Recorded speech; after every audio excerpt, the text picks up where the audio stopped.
Alrighty, we're here. It's time to talk wrestling, and I guess also classic symphony music. Yeah. Yeah, when Mercedes keeps showing up and the music's playing, and when she debuted, I didn't catch the very beginning of it because where I watch it Oh, generally yeah. is like the bowling alley or whatever. And now I pulled it up and Oh, I'm like, that's Walter's music. yes. It is.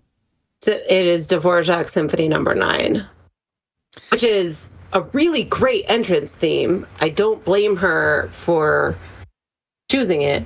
It is weird that there's already another active wrestler that's using it, Or but it works. used to. He used to use it. No, I think his entrance still opens with it, and then it kind of like hers, where it like starts with the classical music and then it like changes into something else, kind of like Brian's, where it starts with Flight of the Valkyries and then it turns into something else. Yeah. So we got Anyway, Double or Nothing coming up. So by the time the next episode rolls around, it will be time to review that sucker. Very quick turnaround time, wouldn't you say? yeah, yeah. I mean, that's the thing about these additional pay-per-views, right? But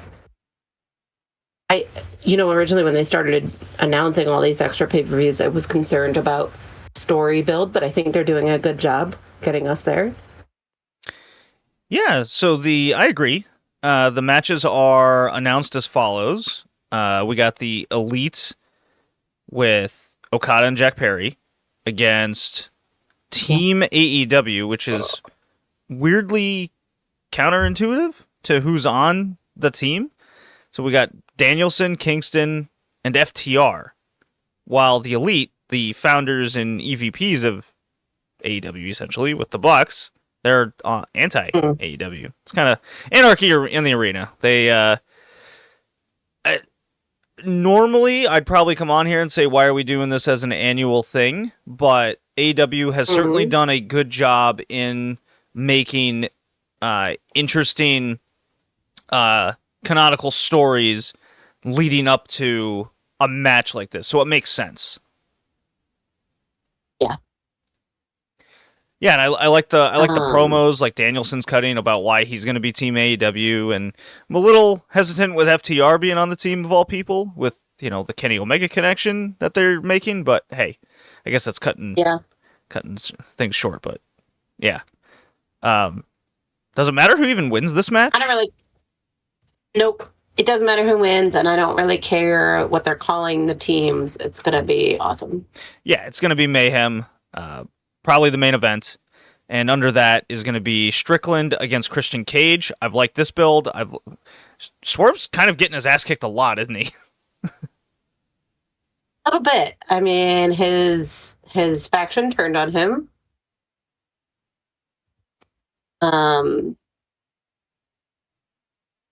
Yeah.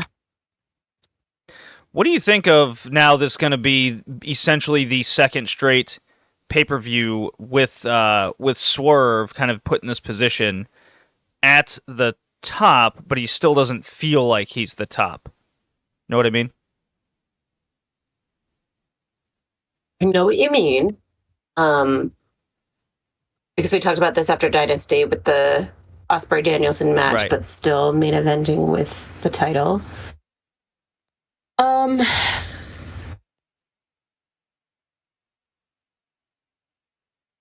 Yeah, I don't know. I still think he feels like a big deal. I think the worry is there's the feeling that there's people hotter in the company than him right now, and it seems strange to have a situation in a promotion where the guy with the top title isn't in that feeling of position, because it's honestly just been so long without that. So the example I kind of put out is just everyone in AEW up to this point as champion has been felt as the biggest deal in the company when they become that.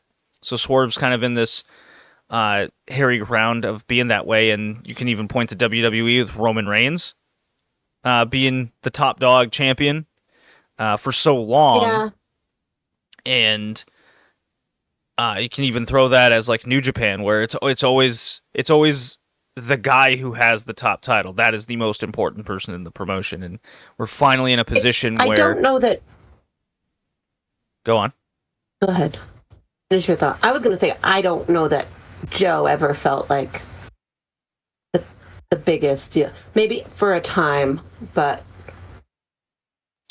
Joe's weird felt because like- Joe's certainly weird. I see what you're saying. Yes, that is a fair comparison actually. That now we could probably argue there's two straight like that now, because MJF was certainly the biggest thing on the show, and now that I think about it, you're right, because up until Joe and Swerve, the shows were built around the champion, the top guy, being the top guy and the most biggest deal on the show, and they held the titles for a long time, and now Joe had the more shorter reign of them all, and Swerve is kind of underneath Anarchy in the Arena on this particular pay-per-view, and I don't remember if Anarchy in the Arena main evented the previous Double or Nothing.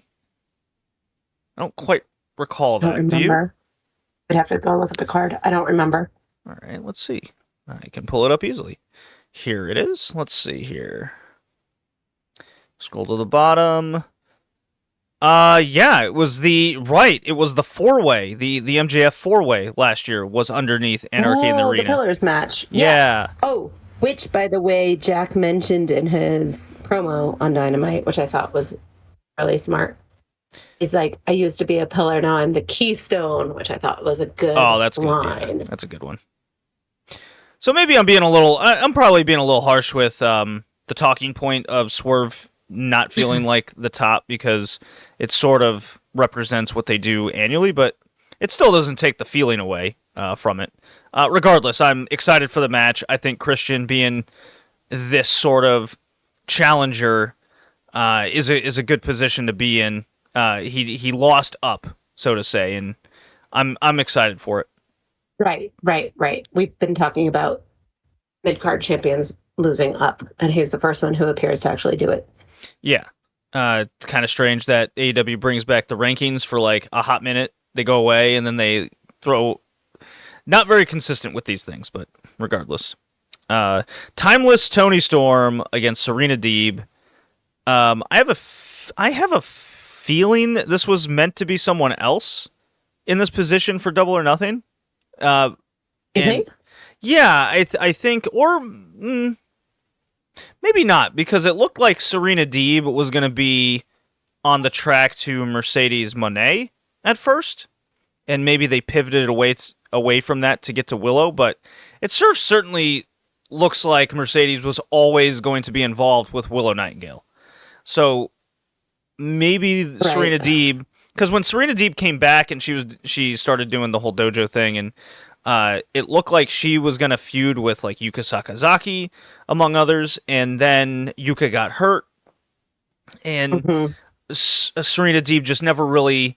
It looked like they had a plan for Deeb to get into a feud of sorts and get wins, and I think maybe some injuries just kind of pushed her up into the Double or Nothing spot, as opposed to, I don't know, a match further down the line, maybe All Out, something like that. Maybe. Yeah, but I could see Serena taking this title from Toni, though. I'd certainly enjoy that. The part where I struggle is Toni Storm's been wrestling better in the last month or so. Yeah. She feels like she's Toni Storm in the ring and Timeless out, which I'd be fine with, because her matches are better. They're way better. She still matches are better. Yeah, she still comes out looking like she's in an evening gown, ready for bed at any moment. But you know, right. The matches are better. They're telling a great story with Toni and Mariah and Mina. I don't. Because Mariah's a face when she's with Mina, but she's a heel when she's with Tony. Sort of. And Tony, they've kind of all become good guys at this point in time.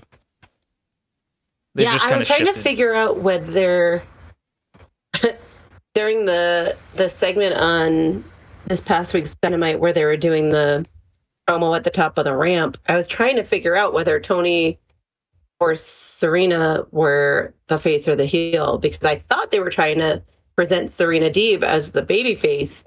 The crowd wasn't having it. They were too hyped up for the hockey game, and everybody still loves Tony. Yeah, I think they've shifted away from heel Tony Storm, and she's just gradually become a face now, and Serena Deeb has truly become the heel in the situation. Hopefully the crowd gets into it, because the last number of pay-per-view Tony Storm matches have not hit, and they've been like a sore thumb on the pay-per-views. Right. I think Tony Storm's going to retain this, and then they'll go to Forbidden Door. She'll probably face Mina in a short match. That looks to be where we're heading, and then... Oh, that's a good thought. Yeah. Yeah, and then there's Forbidden Door. Yeah, and then they'll do something. Maybe Mariah May will become a heel, and they'll just keep Tony Storm this way. And then they'll somehow get to a match at Wembley, because Mariah is British, and that's what Tony Khan books like. It's kind of straightforward, the path. Roderick Strong... Tony's also British. Well... Oh, no, she's not. She's from New Zealand. But she lived in UK for a long time. Yeah, she lived in Germany and the UK and whatnot, but yeah, she's got roots there. Roderick Strong, international title against Will Ospreay. Do you think this is a... Does Will Ospreay seem above the international title? No. Okay. I mean, yes, but I don't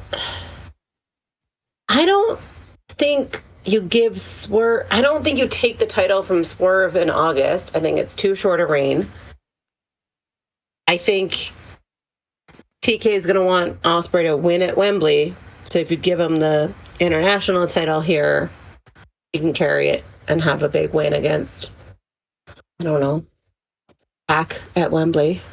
Will Ospreay Pac for the international title would be extremely interesting to me, and I'd be all for that.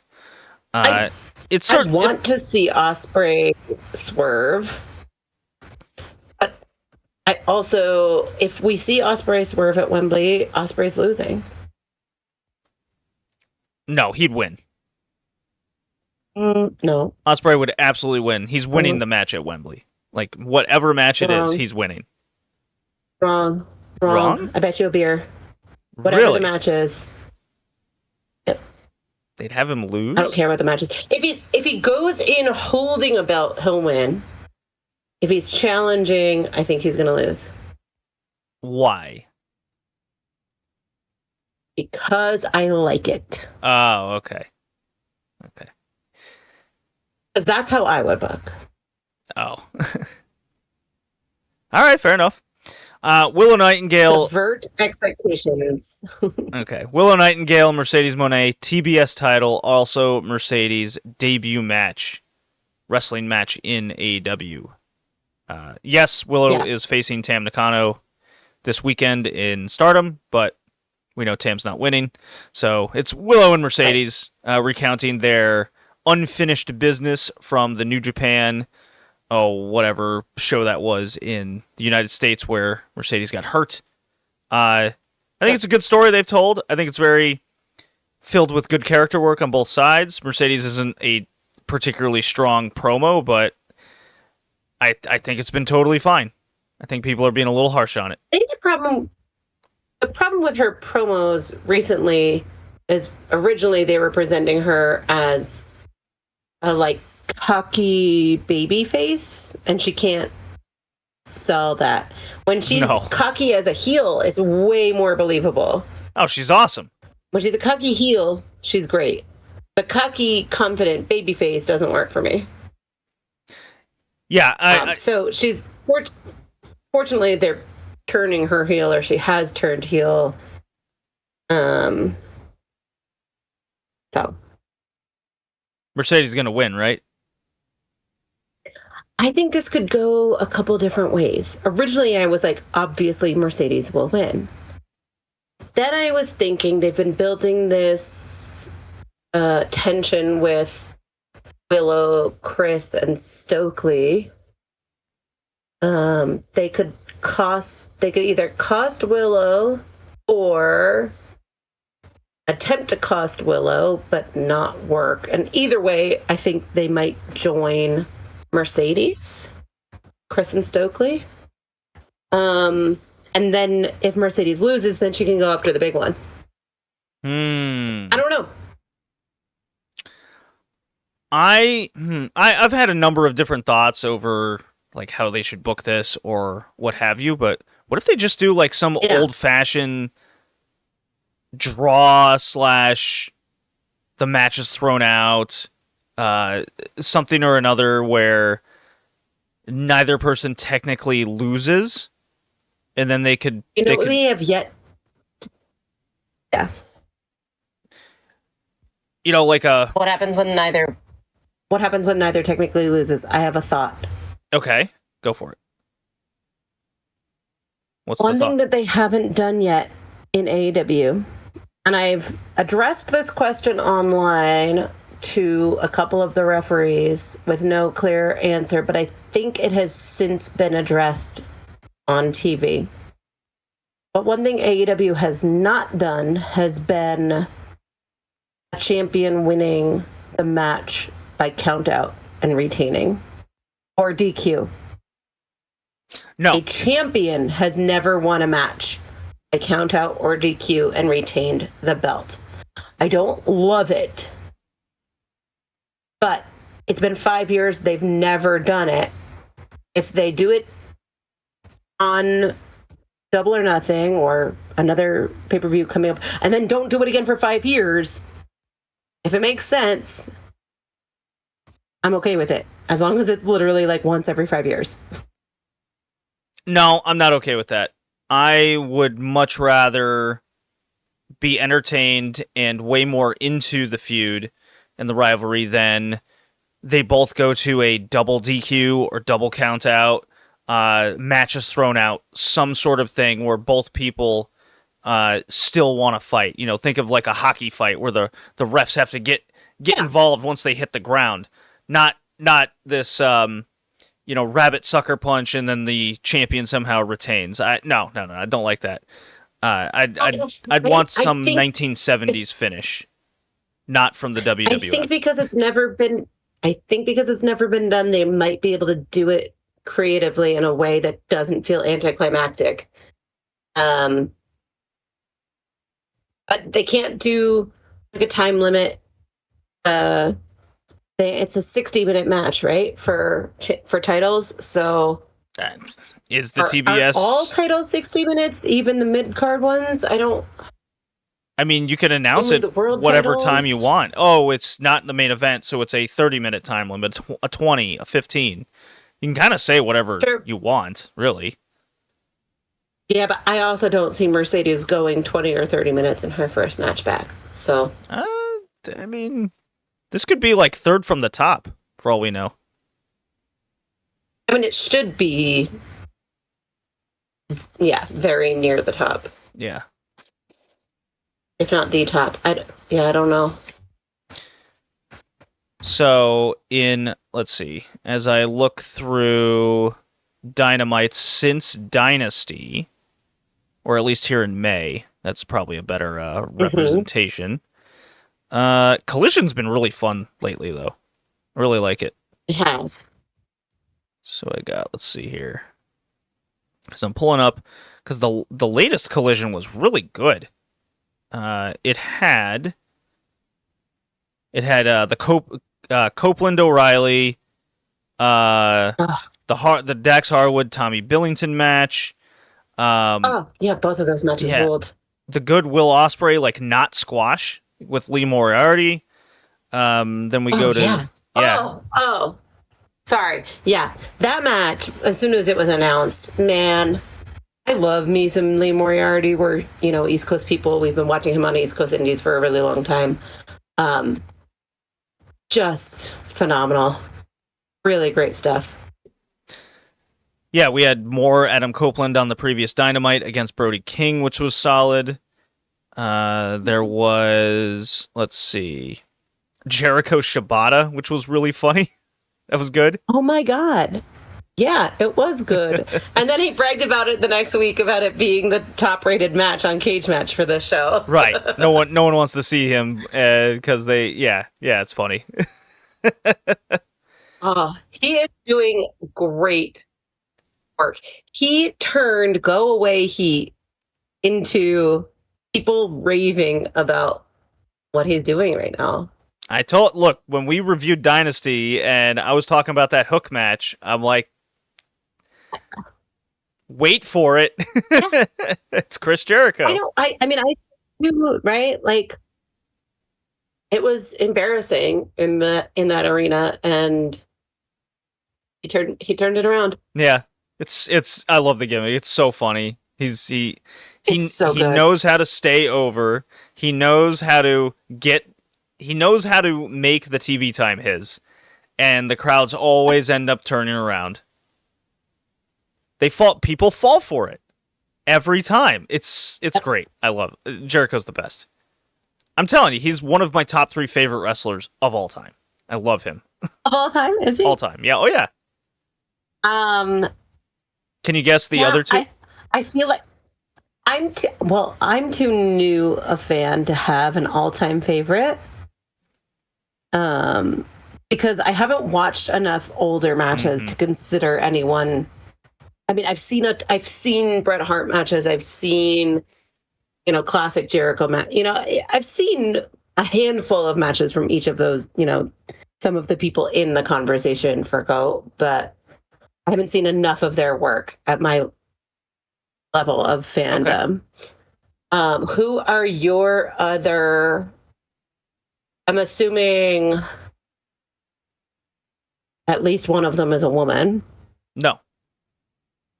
No, okay.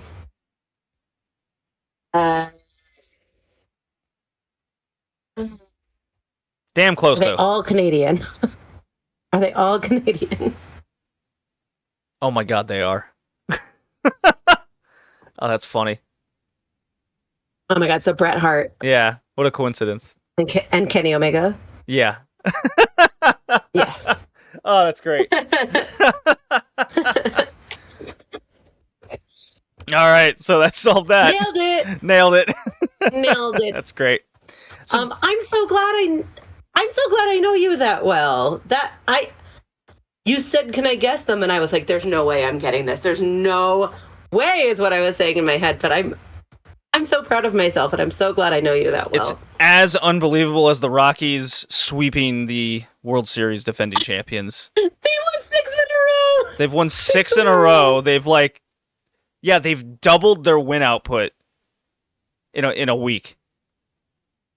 The Rockies have won 6 in a row. The Nuggets have won 3 in a row to stay in the. Oh my God! Not only did the Nuggets win 3 in a row, they trounced Minnesota last night. Like in game, what game was that?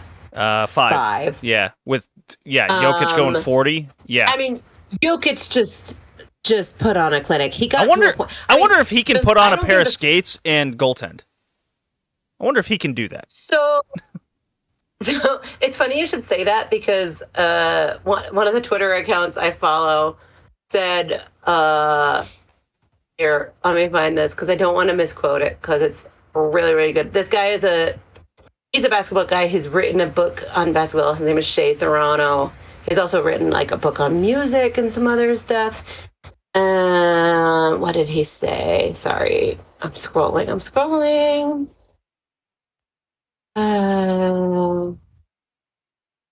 He said he plays basketball. This is about Jokic. He plays basketball like if a buffalo was really good at ice skating. That's good. I like that.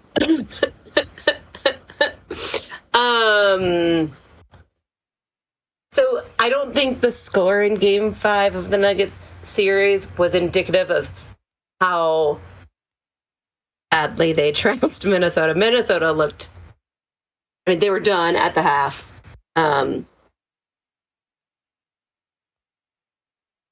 Yeah, Nuggets repeat back to back. They're doing it. I After hope so. last night's performance, I'm certain of it. The Denver Nuggets has been my go, the Denver Nuggets have been my favorite basketball team to watch for probably about 4 years now. And then honestly, I've really loved watching the New York Knicks play currently because of just how they play. Sure. Yeah, because I've never been into teams just jacking 3-pointers all day. I do not like that. That's not the style of basketball I enjoy. Even though I really am liking Caitlin Clark. She's just an anomaly now in the WNBA, but just a freak athlete. Yeah. But I gravitate more towards like the Angel Reese type players where it's like if they put up 14 points, 14 rebounds and slam the paint, I'm like, play that way. And Jokic he's a big guy that can pass, share the ball, and he's so smart at the game. That's the basketball I love. That said, going back to hockey, the Avs stink. They're playing the worst hockey they've probably played in what, the last 2 years, 3 years. It's not good. We saw a bit of this when they went on that like 6-game losing streak mid-season. This is what they're reminding me of how they're playing. But you have to put an asterisk on Game 4. They found out very shortly before the game that they were playing without Nichushkin, and Davon Toews also did not play that day. I'm not trying to make excuses. They haven't looked like themselves the whole series. You know what's really I was thinking about this. This is what's really convinced me now of what the Avs are missing. Their captain. Oh, 100%. Landeskog is such a key factor on this team, and yet he's not there. And what happened last year in the playoffs? Nichushkin goes down again with the coke issue. They have a couple injuries on the team. Presumably. Do we know that? It's like crack cocaine is what he's doing. That's pretty much. I mean, we don't have the exact source, but that's. Anyways, something recreational for sure. It's it's like, oh, what are you doing on a random Sunday night before Game 4? You know what I'm doing. Anyways, the playoffs 3 years ago when they won the cup, they were so utterly dominant, and I don't think they were a better team than they are now. Right. I think Georgiev is a better goalie than Mike Smith. Yes. Like, he's certainly healthier. The Avs are a better team. Cale Makar is a force to be reckoned with.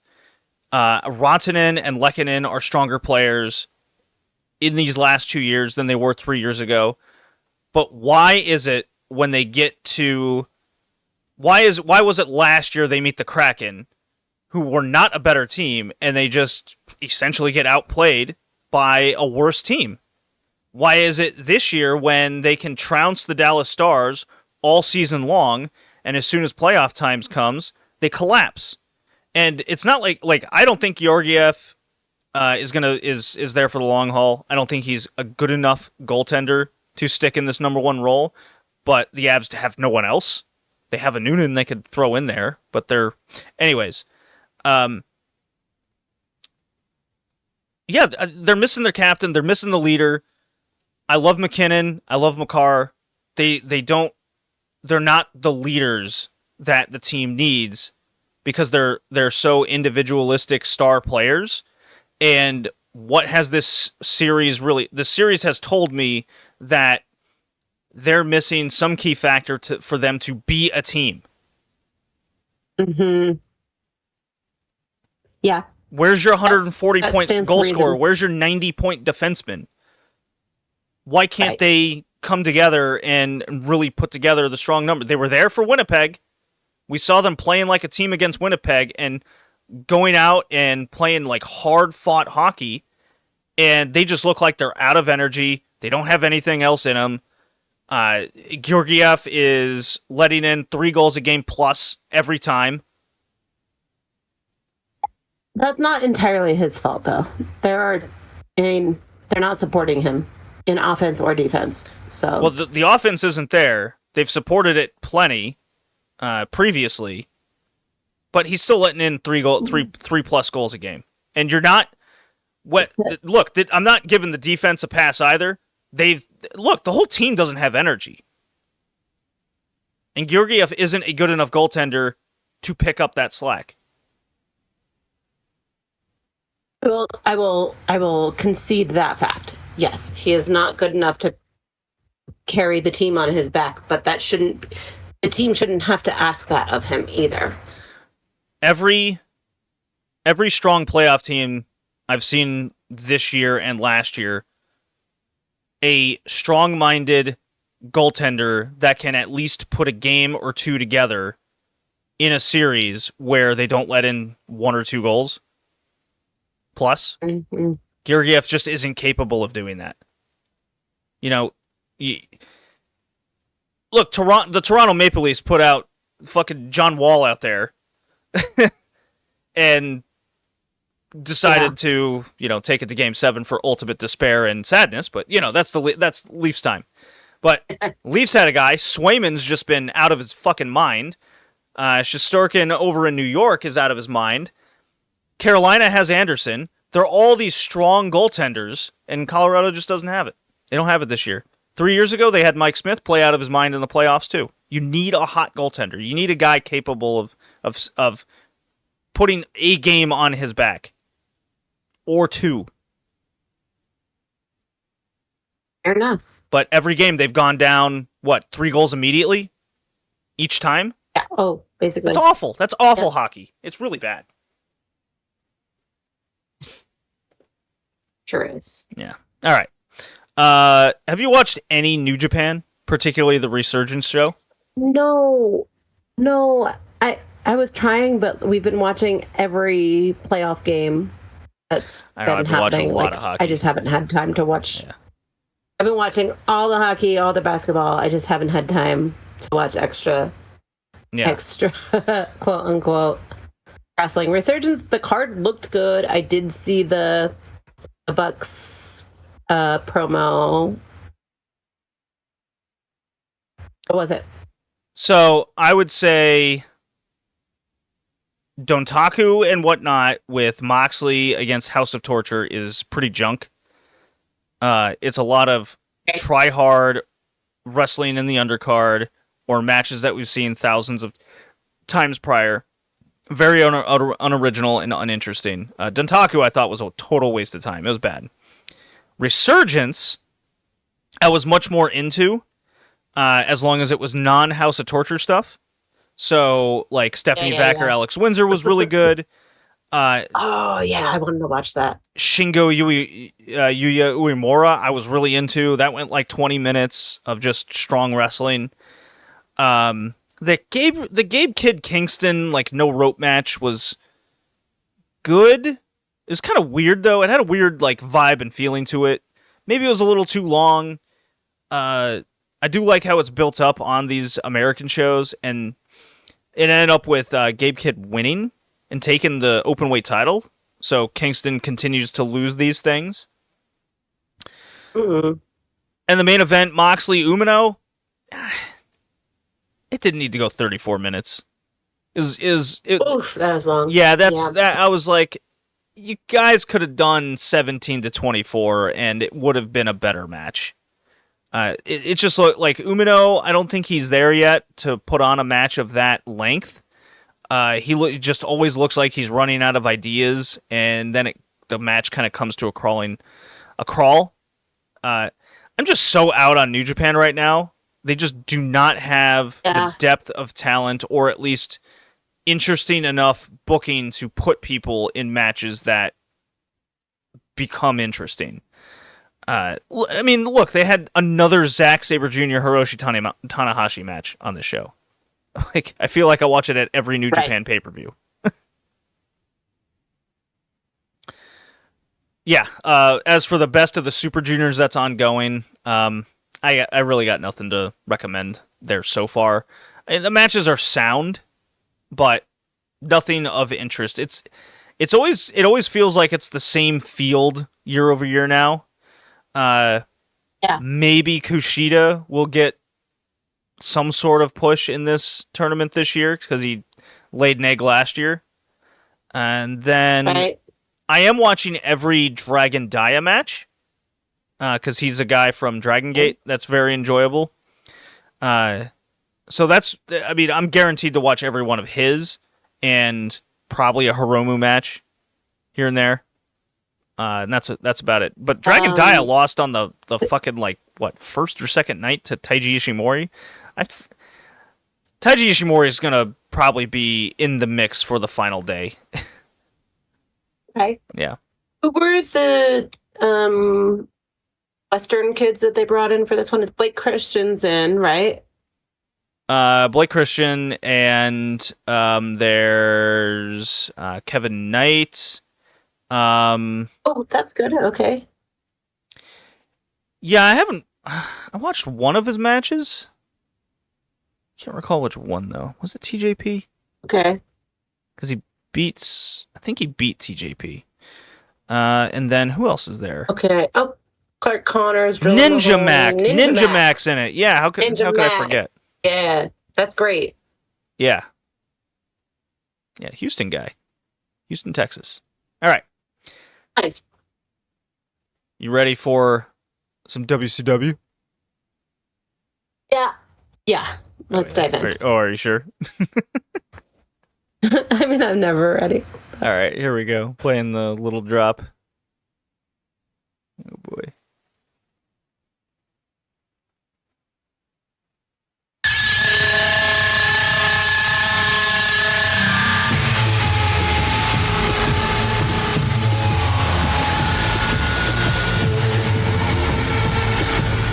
Bwam, bwam, bwam, bwam. WCW Nitro, April 17th, 2000, from Rockford, Illinois. Scott Hudson, Mark Madden, Tony Schiavone on the comms. It is the day after Spring Stampede.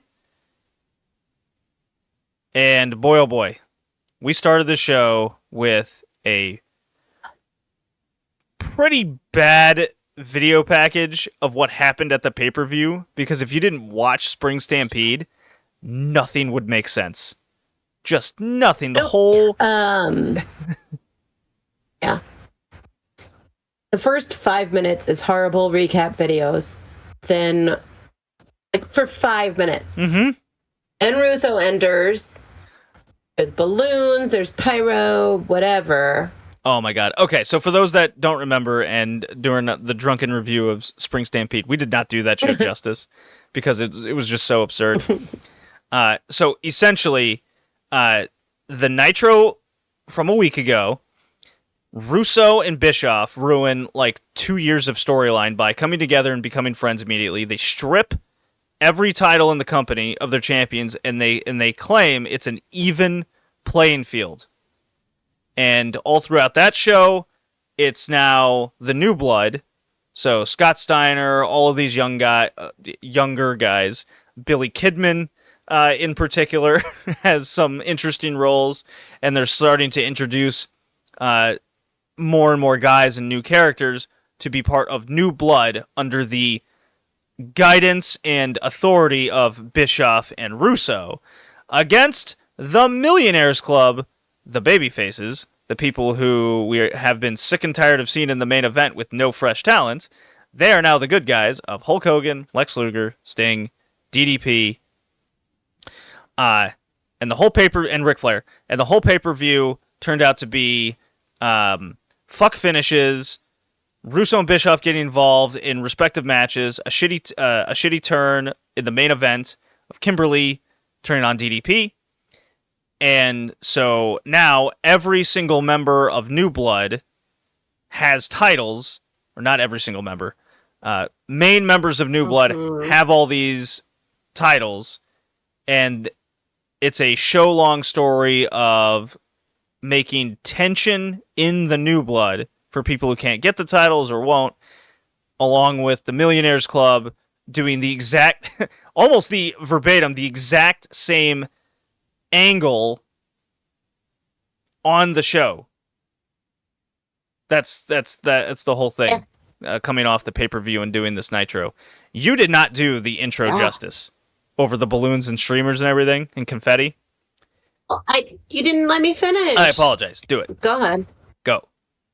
I don't even know what I was going to say now. Oh, I apologize. You go. I'm sorry. I got so excited over this atrocity. So, basically, they played New York for Russo's entrance. There's balloons and pyro going off. It's so loud. There's so many balloons and streamers. You can't even walk. And then Vince tries to start cutting a promo, but the pyro is still going off. It's so loud. It's so distracting. What did you have to add? So the audio throughout the show was horrible. Oh my God. They have a new stage. It's now just a straight up big Titantron video because they have to copy everything WWF does and mention them constantly.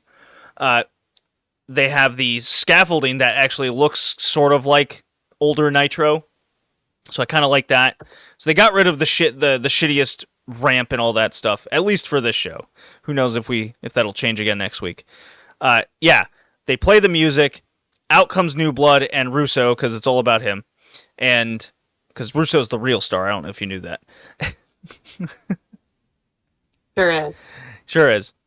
Just an absurd amount of confetti and balloons fall from the ceiling.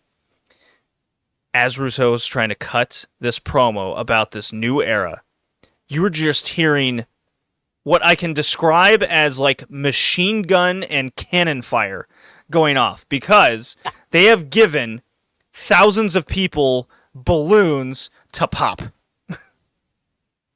Oh, is that what was happening? That's what was happening. Just everyone was grabbing balloons and popping them.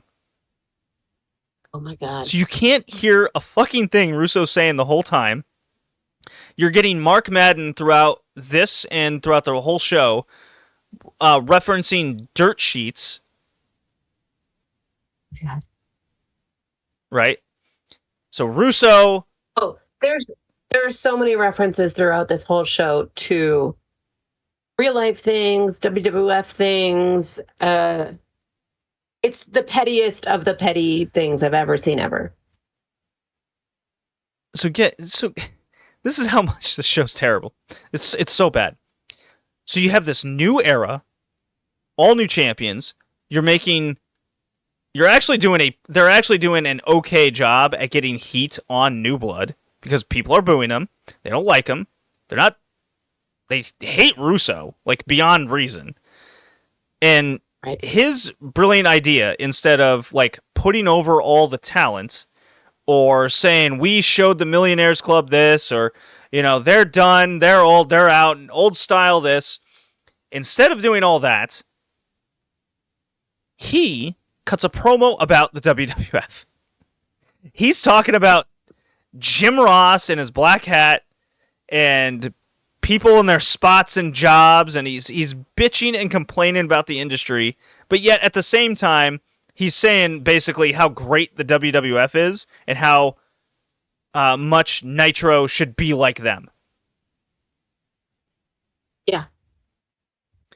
Which amuses me to no end when these guys, and I see people online saying when AEW makes references, it's just like WCW 2000. I'm like, no, it's not the same thing. No. We don't have Tony Khan or who would be another who would be a comparison? I guess Chris Jericho. Shivani coming out to the ring and going, the WWE, what they do over there, Triple H, they're not everything is by just such directness that it makes you cringe and just hate everything that's going on. So this intro goes on for it has to be half the show.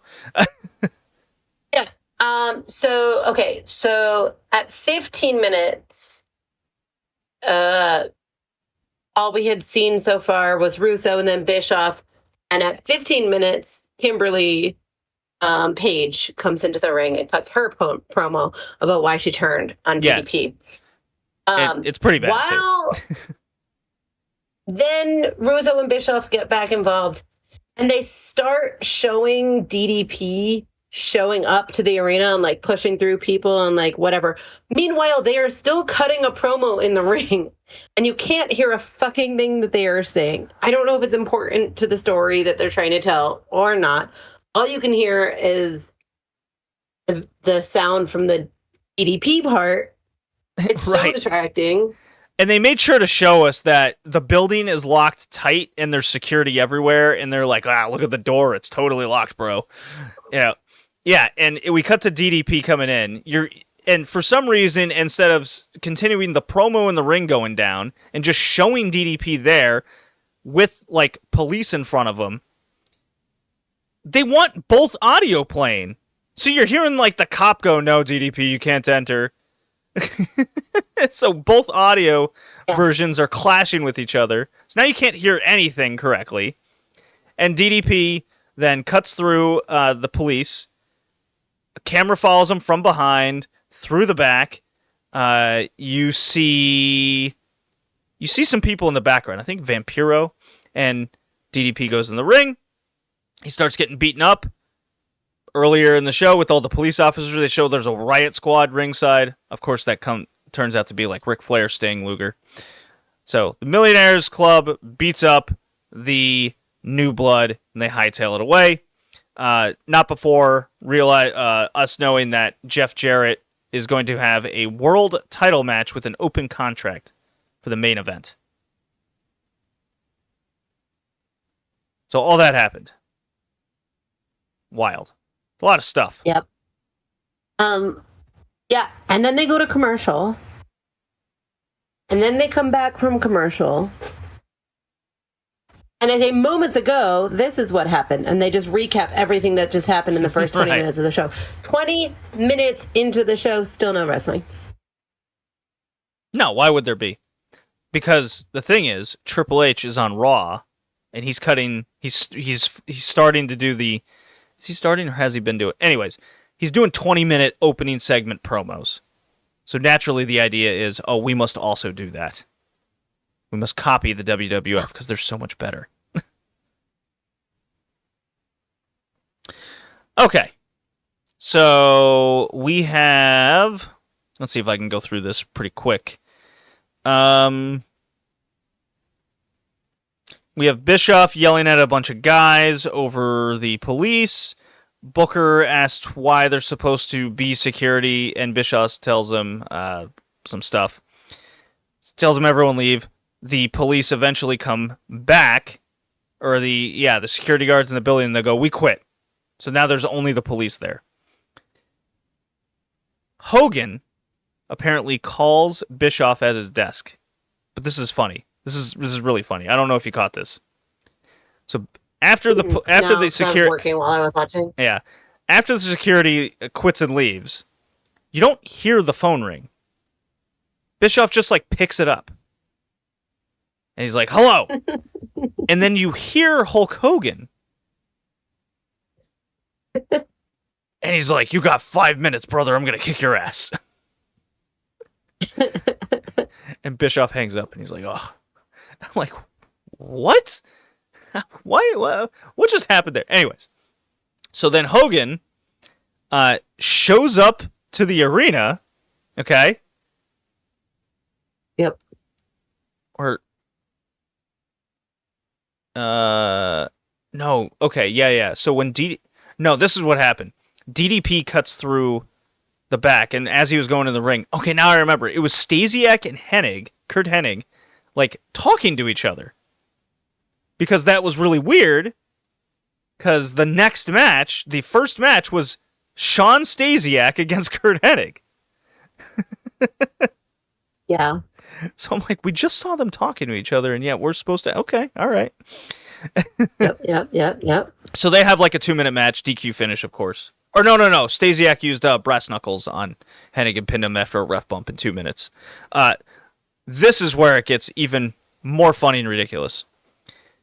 So Stasiak pins Kurt Hennig essentially clean in 2 minutes, and then he's stomping him out, and just as he like kicks him twice, it's to the back because it's Vince Russo, and Hogan arrives at the building, and he looks at the police officers, and the police officers do exactly what they did with DDP. Sorry, you can't come in. And he goes, I'm coming in. And they go, no. And he goes, well, I'm getting in there one way or another. And then they stare at each other awkwardly for like 10 seconds. It's really weird. And the cops go, all right, let him in. Hogan just walks in. And they do the exact same camera shot down the same path that DDP just went through to the ring. And he goes in and beats up Sean Stasiak like a nerd. Just kicks the shit out of him. Hogan cuts a promo about he is Terry Bollea, and Bischoff and Russo are taking food off his plate and money out of his pocket, even though we all know he's like the highest paid guy in the company. So I don't know what that has to do with anything. Point is, he cuts a promo, crowd liked it, whatever. Hulk Hogan looks like he's ready to try to act in the movie Predator. He's got the black bandana and everything on, you know? He's got the chain, the black vest. Yep. Yeah. Oh, goodness. Oh, did I just spit real bad? Yeah. No. My microphone. Oh, yours. Okay. Tilted. Okay, so we got... What else? We have crazy Hulk Hogan again. Just like at Nitro and in the pay-per-view. Kidman! You son of a bitch, Kidman! Ah! He runs all over the back because Kidman got on the screen. He's like, come back here and fight me, even though he just got the shit kicked out of him at the pay-per-view. Yeah, so we have Hogan for like... He just disappears for like an hour of the show because he's looking to beat up Kidman. Kidman! You son of a bitch! And eventually he like runs into kids like at a lunch table, and he stops swearing immediately, and he goes, "Kids, where's Kidman?" And they're like, "No." Well, he didn't say thank you, brother. Eat your vitamins, but he just immediately stopped swearing. Children. Oh no. Oh my god. Where's Kidman? Oh man. Let's see. We had a bad hardcore. Yeah, we got hardcore title match. Terry Funk Wall. Did you get to this part when you were watching Nitro, or were you kind of in and out? I got almost to the end, but I realized when I stopped my playback that I wasn't really paying attention. I was actually doing work. Okay, so this was weird. Terry Funk versus the Wall. Okay. They end up brawling to the back. It's a bad match, of course. And randomly, there's like a shark cage that you would see at like a strip joint. It's the circular one, you know? Yeah. Just kind of hanging out there. Walt beats him up, and then it's like, why was there a shark cage there? And they continue fighting to the back. And all of a sudden, there's like 50 tables that fall out of nowhere and just fall on the wall, and Terry Funk pins him. And I'm like, what was that? And it's to the back. And I'm like, wait a minute. Did I just watch like 50 tables just fall out of nowhere? And when I say fall, I'm like from the ceiling. That's how high it was. Whoa. That's stupid.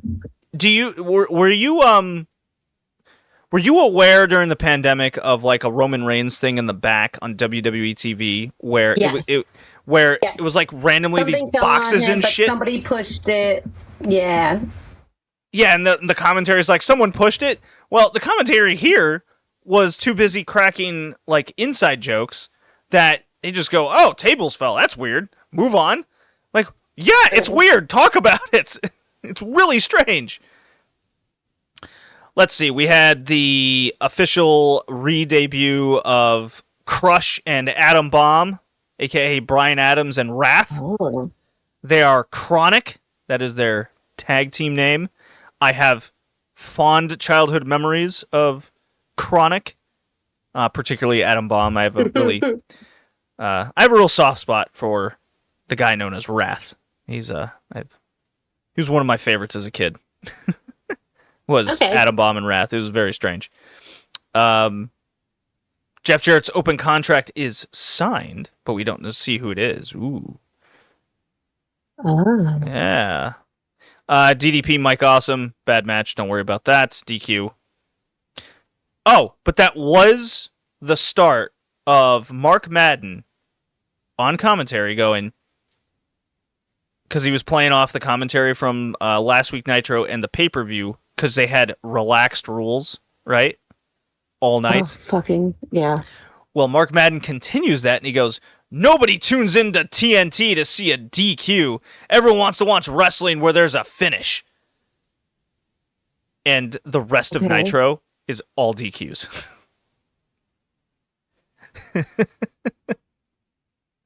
I love this show. It's so good. I love to hate it. Shane Douglas, total package. We don't care about that. And then Kidman gets absolutely destroyed by Hulk Hogan. He found him. So that's 2 days in a row. Kidman just gets the shit kicked out of him.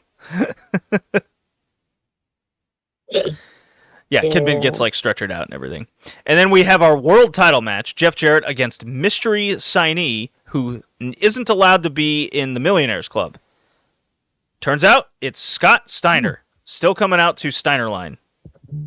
Okay? Oh, yeah. I did catch his entrance, but half paying attention. Yeah. So, obviously the match goes nowhere. It's a DQ finish. Why? Because Booker T comes in for the DQ. Fun. Okay. Fun. Great. Yeah. Not That's good. Stuff. Not good. One very last important thing that happens. Okay? It's the ending of this show. We go to see Hogan going after Bischoff with like a lead pipe. Okay? Hogan's chasing him. Bischoff gets dropped. He's there with Russo and Bret Hart. Bret shoves Russo. He gets into the ring with a chair. And Bret's looking at Hogan and Russo. Holds the chair. And screen goes black. We're out of time. Should I spoil what happens? So how are they going to come back from that? I guess maybe they'll address it on Thursday. Thunder, or they'll recap it again on Nitro and show us what happened after the video went off. You know what? I'm going to spoil it for you. Actually, no. Okay. I'm going to let you guess what happened. What did Bret Hart do? Remember, this is Vince Russo booking.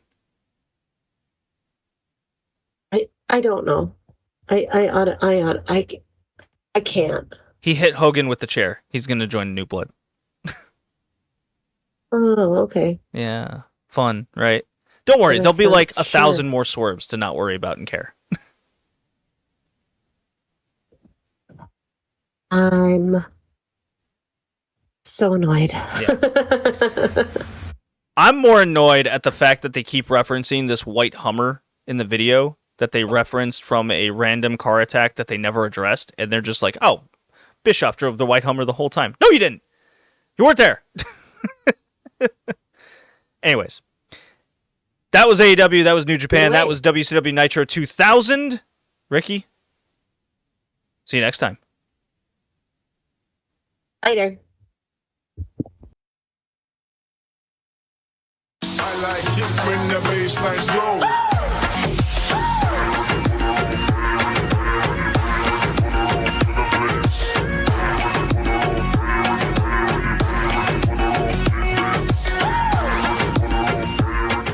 Okay, so here's the thing. I did not put out the last episode because I got caught up with life stuff, but I still have our recording ready to go. Okay. So what we're doing is a twofer.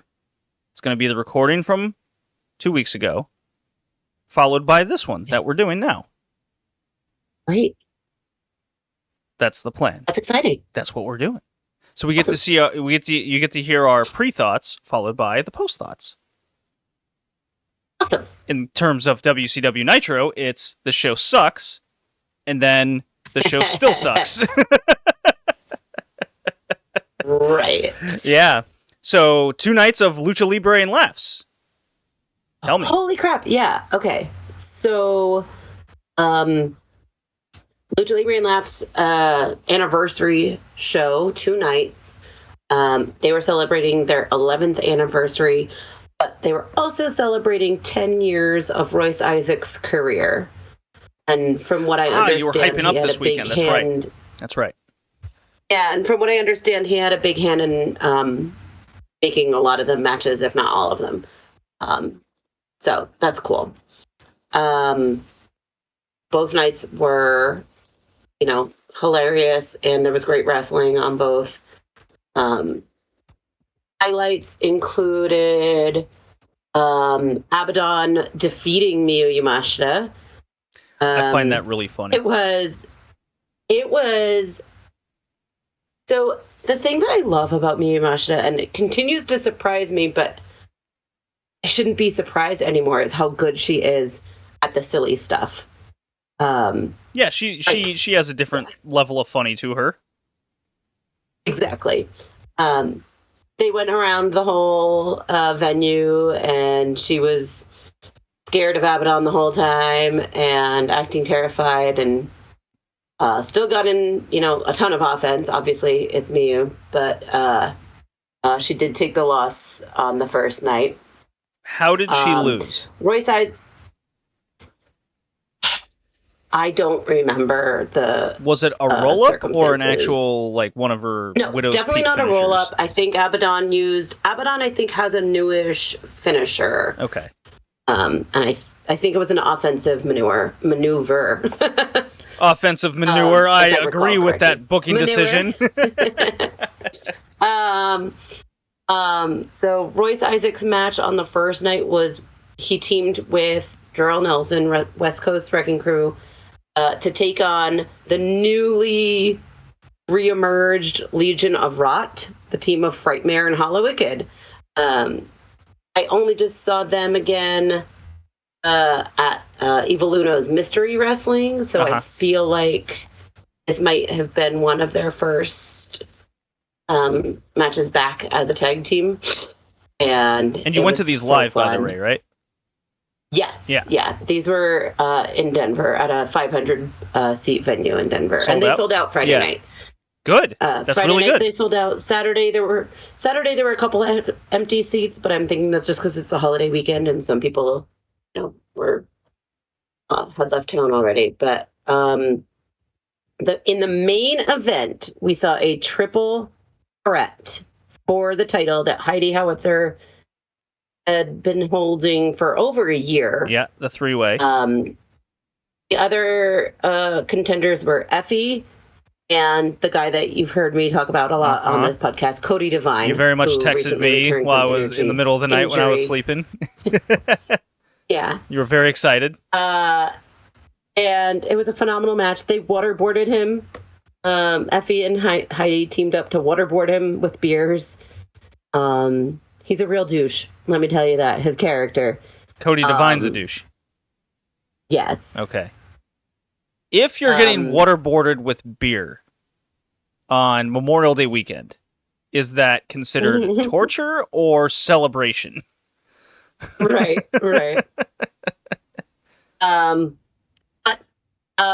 at the end of the match, Cody Devine emerged victorious, and we have a new Lucha Libre and Laughs #1 champion. I'm thrilled. I mean, Heidi had a great reign, and I love Heidi. But Cody is just a phenomenal talent, a phenomenal heel. And I can't wait to see what he does with the title. Who did he pin? What's that? Who did he beat to win the title? Was it Heidi or Effie? I think Effie. Okay. Again. So then there's save. So in that case, the booking, whatever. So the booking there would be now that he has the title and he's a dirtbag heel, you can build up a Cody Heidi match. Right. Yeah. Right. Exactly. Somebody's gonna. I mean, since it was a 2-night show, I considered that he might lose it the following night. You very much said so in real time. Miss, I'm wearing a Young Buck shirt. Night two, I am wearing a Young Buck shirt. An old one, an old Bullet Club one. I do want to ask, how was the Lince Dorado match? Oh, he's always phenomenal. He competed against a local luchador named Delta Jr., who has tons of years of experience.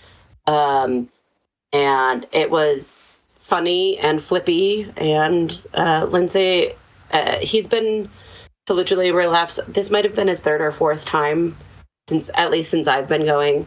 And the crowd just loves him. He's a cat the whole time. And he does the whole, like, like I'm cleaning my ears and I'm rubbing against the ring post, rubbing my back on the pole and whatever. Like, it's fucking great.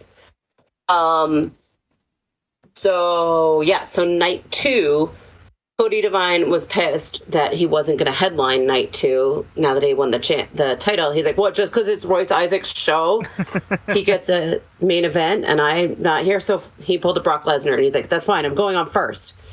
And so there was a triple threat for the title to open night 2. And he competed against Caleb Crush and Lonnie Valdez, 2 local guys who have just been around for ages and were both very good. And this was a more of a straight triple threat match. And Cody retained. I was shocked, actually, but thrilled. And then, we saw Miyu Yamashita again against Dolce Tormenta. Dolce Tormenta was on night 1 as well. Yep. How was that? Oh, the women's match, all of the women's matches were good this weekend. First night, Dolce Tormenta was against Lilith Grimm. Night 2 against Miyu. It was really good. It was one of the few "This is awesome" chants I've ever heard at Lucha Libre and Laughs. Oh, okay. So I think that speaks to the quality of the match. Yeah. Did you get an autograph? There's tons of wrestling chants. Did you get an autograph from you? But not this time. I've met her on some of her other visits. And then, so Tom Lawler versus Dak Draper was just as exciting as it sounds on paper. That sounds like a match I'd like Beyond to start booking again. Yep. And if Beyond Wrestling would book like match. Those types of talents again, I would go to those shows more. Mm-hmm. Oh, also, let me get through the rest of this card, and then I'll tell you how you might be able to watch some of these matches. I'm subscribed to the YouTube. Hold tight. Oh, okay. I'm tight there was a 3-way tag match. Night two, 3-way tag match. Frightmare and Hollow Wicked versus Austin Reddick and his tag partner, who's named Tommy Too Good. He's kind of his like protege, young boy, whatever. He like dresses like Austin Reddick, and it's a real douchey. And then the third team in the match was... I like that as a wrestling name. Delta Jr. Yeah. The third team in the match was Delta Jr. teaming with Heidi Howitzer, who is married to Austin Reddick in real life. And that played into the match. It was fucking great. It was hilarious. And Heidi ended up waterboarding her husband. Austin Reddick is 37 from Houston, Texas. Okay. Yes, that is correct. Yeah.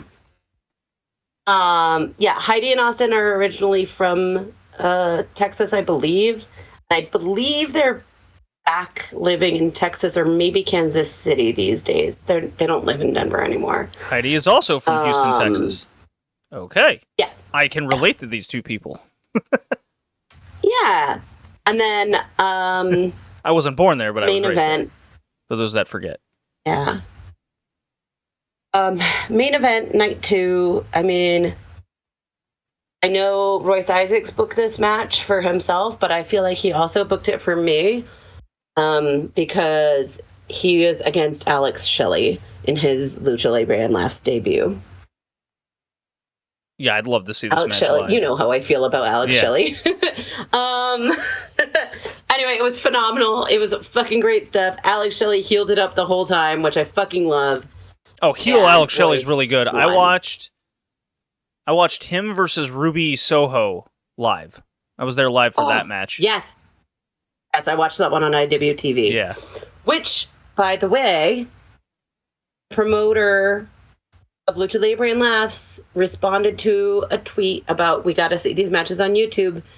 And he responded by saying you might be able to watch them on IWTV. Ah. So I would be really excited There we go. for this promotion to guys that way. Yeah. So I'm excited for that.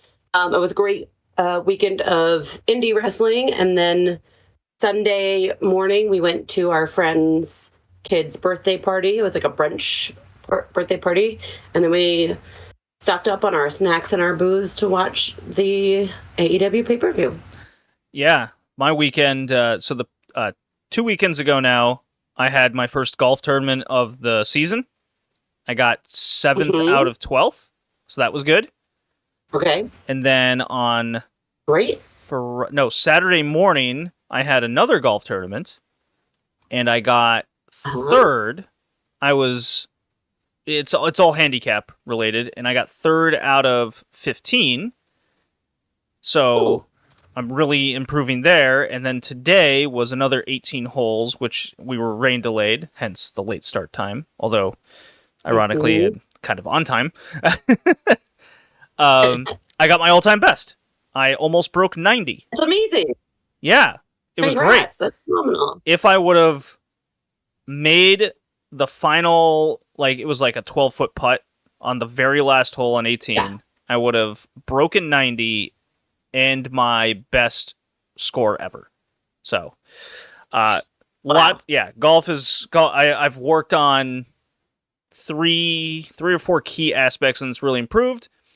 As you know, I just got a promotion and raise at work. I got a lot of people under me. I've just been assigned my very own apprentice and assistant. So how about that? That's amazing. I'm big time. Congratulations. I'm big time Everything's fancy guy. coming up, JD. Yeah. Everything's just going. Yeah, a lot of work. Amazing. I'm exhausted. My whole body hurts. I put in probably 60-hour work weeks the last 2 weeks. Oof. Yeah, it's a lot of work. And then there was a barbecue last night. Did that while taking my laptop to the party, and I threw on Double or Nothing thanks to a friend in the Discord. He was streaming it. So I was watching the show. I was like, I'm going to sit here. My body aches. I'm very tired. Give me a margarita or 4. Give me 6 hamburgers, and I'm just gonna sit here and enjoy everyone's company by the fire with the wrestling on, and proceeded to watch the entire AEW pay-per-view up until the point where I essentially passed out right when essentially the Chris Statlander turn happened. I went, okay, there it is, okay. and then I literally fell asleep. And in the chair, and once midnight hit, they're like, JD, they're tapping me on the shoulder. The party's done. I was like, oh, okay, I'll go home. I'll go home now. I guess it's been a long weekend. Yes, so. So with that, I will play The Drop, and we'll talk about some AEW. Here we go. Hey.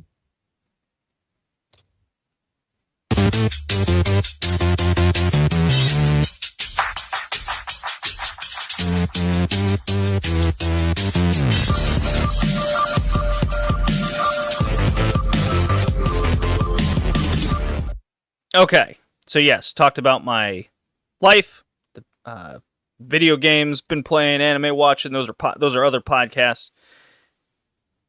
AEW pay-per-view. In the previous recording, we talked about kind of the build-up, a lot of the matches. We were excited for them. And then the last 2 weeks, building up and finishing the matches, I'm very mixed on.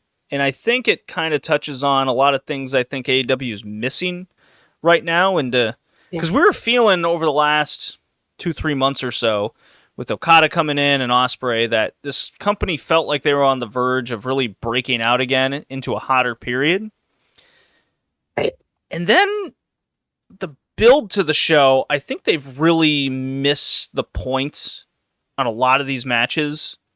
Because I was very much on the positive end. And then things like the bloodbath happened with Edge going to his Attitude Roots, and I'm like, I don't know. And then the Jericho learning tree, as much as I like it, we're doing convoluted like two-way pin actions, and I'm watching Collision, and we're doing four-ways, even though two teams are going to face each other on the pay-per-view. And I'm kind of sitting back, really wondering myself, I don't think this is the best way to truly build these matches. And I think we're getting too caught up. AEW does this quite often. They're getting too caught up in the, I'll put this in air quotes, storytelling. Okay. And I think that's hurting a lot of the matches, as in my opinion, we saw at the pay-per-view. Along with the fact it was like a million years long. Oh my God. Did you feel like it was very, very long this time around? Okay.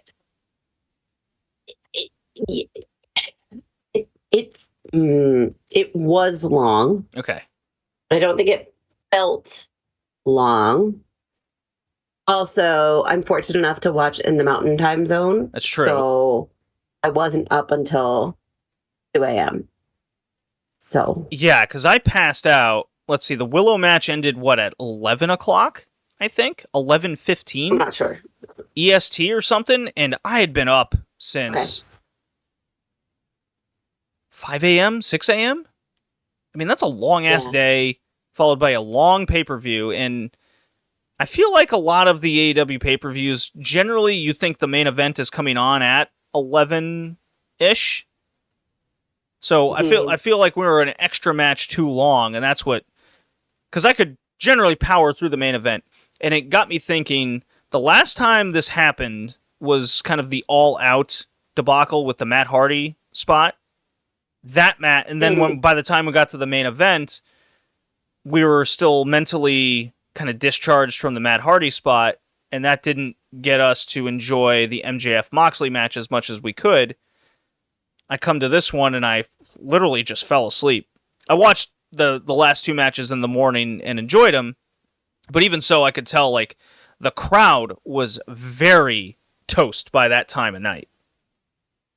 Yeah, I mean, the Vegas crowd tends to drop off for sure between the heat and the drinking. I think that's pretty standard for these Double or Nothing shows. But I was up for it. I was having a blast. I did get tired, but the last couple matches, even though like the Willow match went almost 20 minutes, I think. Let's see. I got the match time. And I don't. So let's see what we got. Yeah, I don't know how long Anarchy in the Arena was, but I felt okay about really all of the match lengths. Okay, here we go. I won't do the buy-in, but Ospreay Strong 18 minutes, Trios match 12 and a half, Storm Deeb 15, Cassidy Beretta 14. Jericho 3-way, 13. Moxley Takeshita, 17 and a half.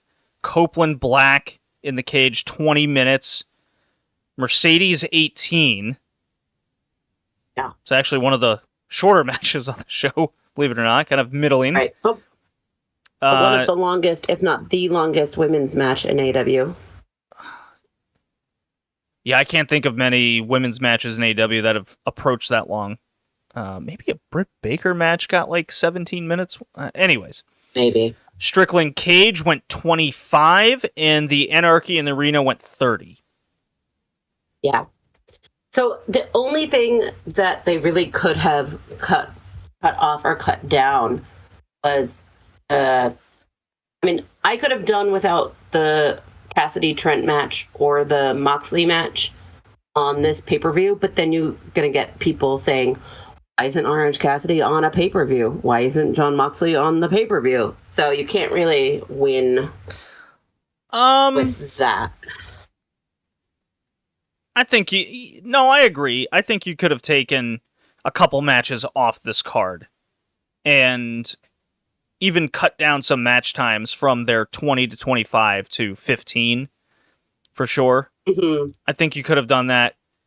That said, as I'm watching the show and we're going through a lot of these matches, I mean, interference in AEW matches is nothing new. It's been a constant critique of this promotion, essentially from the get-go, where there's no DQ and stuff. It's more of a critique over why that doesn't work and why the matches aren't hitting as high.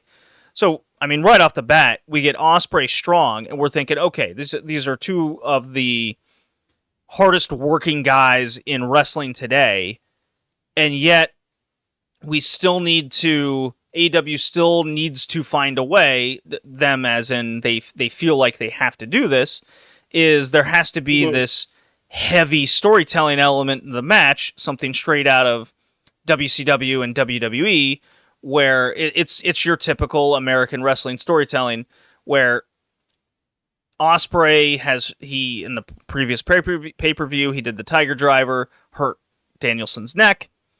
The problem is Danielson came back like 2 weeks later, and he's in the main event in a crazy match. But yet, in this match, Ospreay doesn't want to hit it. This affects him mentally. The ref's checking on Ospreay's knee prior, so now he's checking on Roderick's neck. You have Don Callis coming over, the heel manager of the company, telling Ospreay, I'm not sure why they're still aligned at this point. They were quick to get Swerve away from a heel group. Why not Ospreay when he's one of your biggest stars? Things just kind of aren't making sense in a lot of these dotting I's, crossing T's situations, and I think it's really affecting the matches, as we saw. This is a prime example, this opening match, and it affects the rest of the matches on the show. So, we have Ospreay doing that while the ref is with Roderick, and then you guys got, like, Wardlow's coming in the match. He's literally about to powerbomb Ospreay. Ref turns around. It's not a DQ. Okay, that's AEW 101. You kind of shake your head at it. But then they're not actually thrown out immediately because of that. Ospreay has to do the corkscrew, and then they get thrown. It's all the showmanship and circus presentation instead of the serious wrestling thing, which, to me, when AEW started and over the first few years, yes, we had those things, but it wasn't as circusy about it all. Now it seems like we're leaning so much, and this happened last year too, we're leaning so much into this entertainment presentation rather than a wrestling presentation. I think that's a dichotomy AEW is still trying to figure out within itself. Was this still a world-class worked match? It was, but it was also bogged down by all of this need for quote-unquote storytelling that they want to do. Mm-hmm. So I like the finish. I like Ospreay hitting the hidden blade. The match was awesome. And yet I'm still going like 3.5, 3 3/4, because I'm like, this could be so much better. Why wasn't this so much better? It's because of the Wardlow interference, among other things.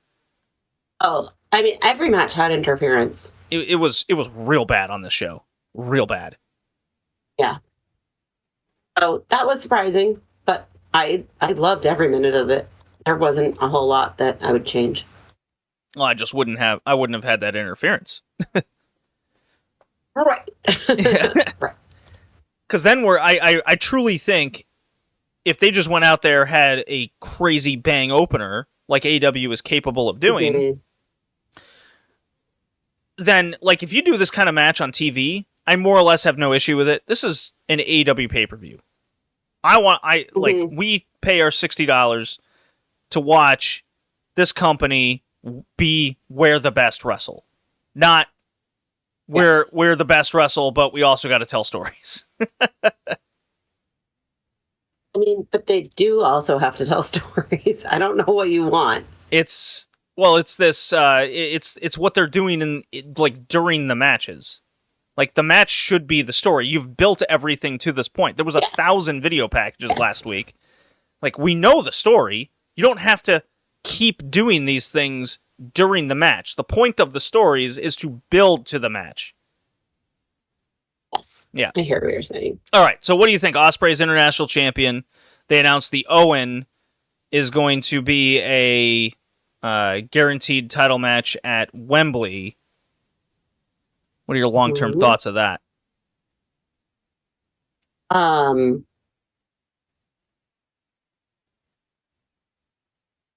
I don't. Sorry. Do you think he's winning the Owen for the title match? Is that what you said? I guess that's kind of where I was going with it. Yeah. I don't know. You've heard me say from the beginning that I don't think Ospreay's winning at Wembley, or he's not winning a title at Wembley. Well, now he has a title. Right, that's what I'm saying. Yeah. If he goes into Wembley with a title, he might win now and retain. Although that's like less of a big deal. So I don't know. I'm excited that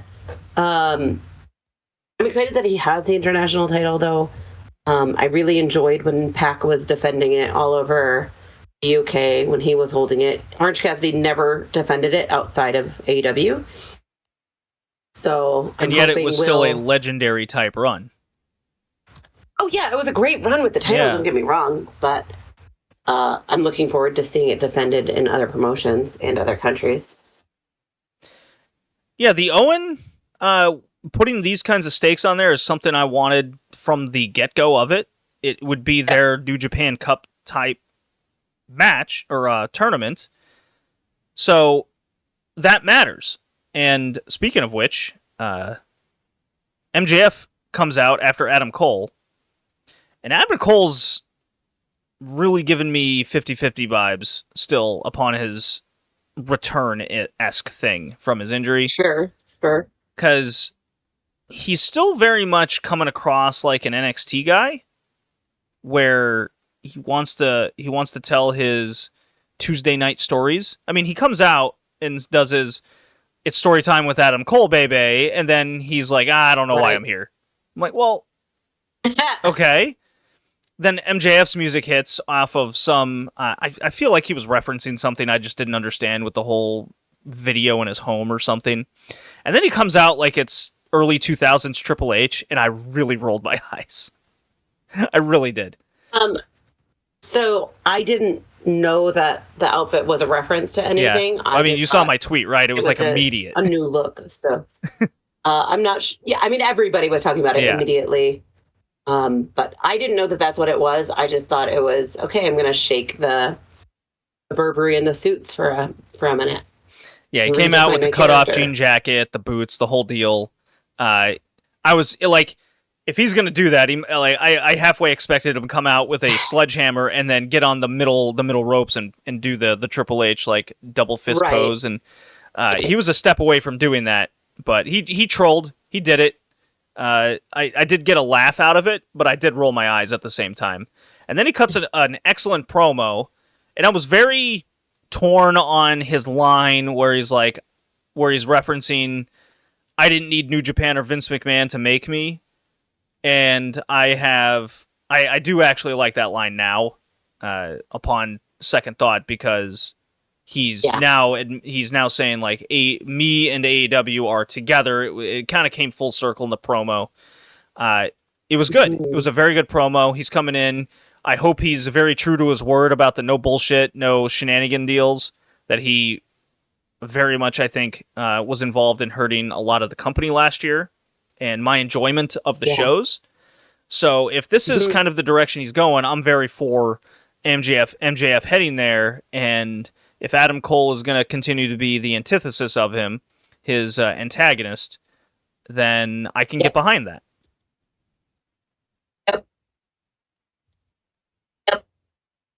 I as there were really great parts of the MJF Adam Cole storyline, but in the long run, I don't think turning the purest, most hated, best one of the best heels of all time, turning him babyface in the long run was probably not the right move. I feel like in hindsight, it would have been better if they both would have just been heels and just been this dynamic duo of just douchebags. Yeah. That would have worked for me. Yeah. They become best friends in plotting constant evil. That's probably where I think they would be their strongest. And a lot of their segments like definitely got heat out of me. Okay. So let's see, where are we? Okay, let's see. We have Death Triangle lose to Jay White and the Guns. Juice Robinson came back. That was the whole thing. It was 12 and a half minutes. I thought it was good action. Pac German suplexing the shit out of people. That was cool. Pac's a madman with his bumping. I get the feeling that we're just not doing enough with Jay White at all. If we're just going to do this crazy gun club thing. Right. That's why I thought they would lose here. Yeah, because I feel Death Triangle as trios champions, they could do a weekly defense of those titles, and it'd be super fun and awesome. Yes. And then Jay White can finally move on. You still want to, if you want to do the Juice comeback, do it on. I think you could do it on TV. That would be even better. Yeah. Give the TV some juice. I think there's, well, okay, you see what I did there. Not on purpose, but like they need something on their TV. Don't do everything at the pay-per-view. Save a little something. Was this necessary to do on the pay-per-view? I don't think it was. I'm not sure. I wondered about that myself. Yeah. I also, and we'll get to it, the Chris Statlander turn could have also waited, I think. I think so too. I think so too. Yeah. Well, since we're on the women's storyline, Toni Storm, Serena Deeb, 15 minutes. I adored this. It's actually getting mixed. So good. It's actually getting mixed feelings, and this is the Toni Storm I wanted to see. Mentioned this in the previous pay-per-view and her TV and lead-up, that now she's really sticking with the character out of the ring, and then when she gets in the ring, it's very much Toni Storm. It's not timeless. Yes, it's Toni Storm. And this is when I have no issue with the character. When the character starts bullshitting the matches, that's when it's a problem. That's why the beginning of her run in the middle was so egregiously terrible when she's facing Riho and Purrazzo and company, and they're just laying an egg in the ring. It's just Luther on the outside and he's being the butler. It was quite terrible. This match, Serena Deeb and Toni Storm are both working the legs, the ankles, the knees. They're doing German suplexes. Rickee, they did a fucking pile driver off the top rope. They sure did. And then this is a case where the storytelling made sense, where while Toni Storm is in this crazy leg lock, and it's like the 17th one of the match, and her legs going, the camera simply, instead of just showing Toni struggling to the rope for the 17th time, the camera now just panned over to Luther and Mariah May, struggling over to who's going to throw in the towel or take it away, and then that can play. That wasn't interfering with the match. That was done well. This is a type where I'm okay with that. That makes sense to me. It didn't bring the match down. It didn't interfere with the match itself. They were there and present, and now they can play off that on future television. This was good. And Serena Deeb, she rules. I will not hear anyone... It's the best, man. I will not hear any... Look, she can't cut a promo for the life of her. She needs to be pre-taped and vetted, like every sense of the way. Yes. But her coming out and saying, I am the woman of 1,060,000 holds, and her working the leg and beating up people, that's where she's one of the best women's wrestlers in the world to me. Like, that's where she shines. Every time she's had some sort of match on pay-per-view or a big main event on TV, in the sense for women, she is always there and delivers. And she was great. I went 4 stars in this match, full 3. Was it my favorite of the show? It might have been, believe it or not. It was fantastic. It was just such great action. I think it did everything. I mean, I think you hit the nail on the head with your analysis and description of it. I'm glad that AW realized trying to sell Tony as the heel and Deeb as the face was not going to work, and they immediately on the next show switched it, and Deeb made it very clear that she was going to be the heel in the match. That was really smart. And yeah, it was great. And side note, just so you know, in real life, Luther got engaged over Double or Nothing weekend. So congratulations to Lenny and Allie. Allie? Somebody named Allie? His fiance, yeah. Okay. Just some, yeah. So fun story is she's just a wrestling fan. Who I've known from the cruise and some other events and stuff, and they met at Double or Nothing weekend last year, and instantly hit it off, and they've been dating and got engaged this weekend. So, congratulations to them. How about that? Things work out. Cassidy defeats Trent Beretta essentially with a roll-up. I feel like this isn't over. Here's my issue. It was over a year or so ago that Orange Cassidy had that international title run. Looked like he was primed for bigger things. Like, the crowd wanted it. The fans wanted it. We wanted it. Now, cut to X amount of time later, I'm really, like, not feeling Orange Cassidy anymore, because I feel dejected as a fan where they're just not going to do anything with him above this. Fair. And that hurts it. So I'm looking at Orange Cassidy be protected / win this match against Trent, who had the heel turn. I think he's done a great job. The match was totally fine. I was more or less into it. But they're still going this route. I'm going, okay, then why is this on pay-per-view? Trent probably should have won this match. Because now I'm convinced Orange just isn't going to get anywhere. And it doesn't make Trent really look good. We need to make some sort of stars or upper mid-carders matter. I think they missed the boat on this one. This was one of the more. I don't agree with this finish at all. Really.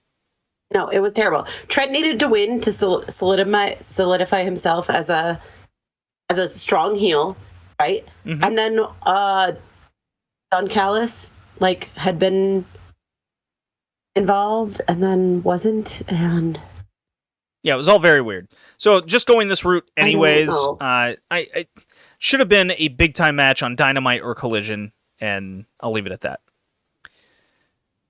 Jericho 3-Way, I don't really have much thoughts over this. It was acceptable. I'm not sure why the Brian Keith thing had to happen, but here we are. Well, he needed something. I'm just sad it's Brian Keith, because I'm afraid Brian Keith in the learning tree is going to feel like Garcia in the Appreciation Society. It's not a good fit. I mean, it eventually got Garcia over to an extent, but now he doesn't wrestle or is booked, so it's kind of weird to me. Yeah. That's hardly Jericho's fault. It'll guarantee Keith screen time, which matters. Yeah. Moxley defeats Takeshita, 17 minutes. It's a good match. Good match. Didn't need to be on the show. Especially Probably considering not. Moxley won. I mean, Takeshita was not winning it was an eliminator no match. Oh, I know. But it wasn't for the title, so I was plausibly Takeshita could win. But New Japan really hates to beat their champs, even if it's not for the title. So well, also Takeshita's not affiliated with New Japan. He's affiliated with other Japanese I know companies. that. Yeah. I'm aware. Very much a politic type thing, but this goes into a different issue with AEW. With I don't know what's going on with the rankings. We got things with eliminators, non-eliminators, non-title. This one's the title. I kind of all just doesn't make sense. It's a booking. They're booking for convenience rather than making logic and sense of things, and that annoys me. It really does. Yes. Okay. Barbed wire steel cage match, AEW TNT title. Copeland, Malachi Black, coming off of the WCW 2000 Bloodbath, which, oh my god, the coincidence of timing. Oh my gosh, it happens every time, right? Why? So I watched AW before I watched WCW. I watched WCW today, but still. But I'm actually glad that I saw Dynamite with the Bloodbath before I saw it on WCW, because if I saw it on WCW, I would have been like, this is so cheesy and stupid. And then I would have seen it in AEW and been like, this is so cheesy and stupid.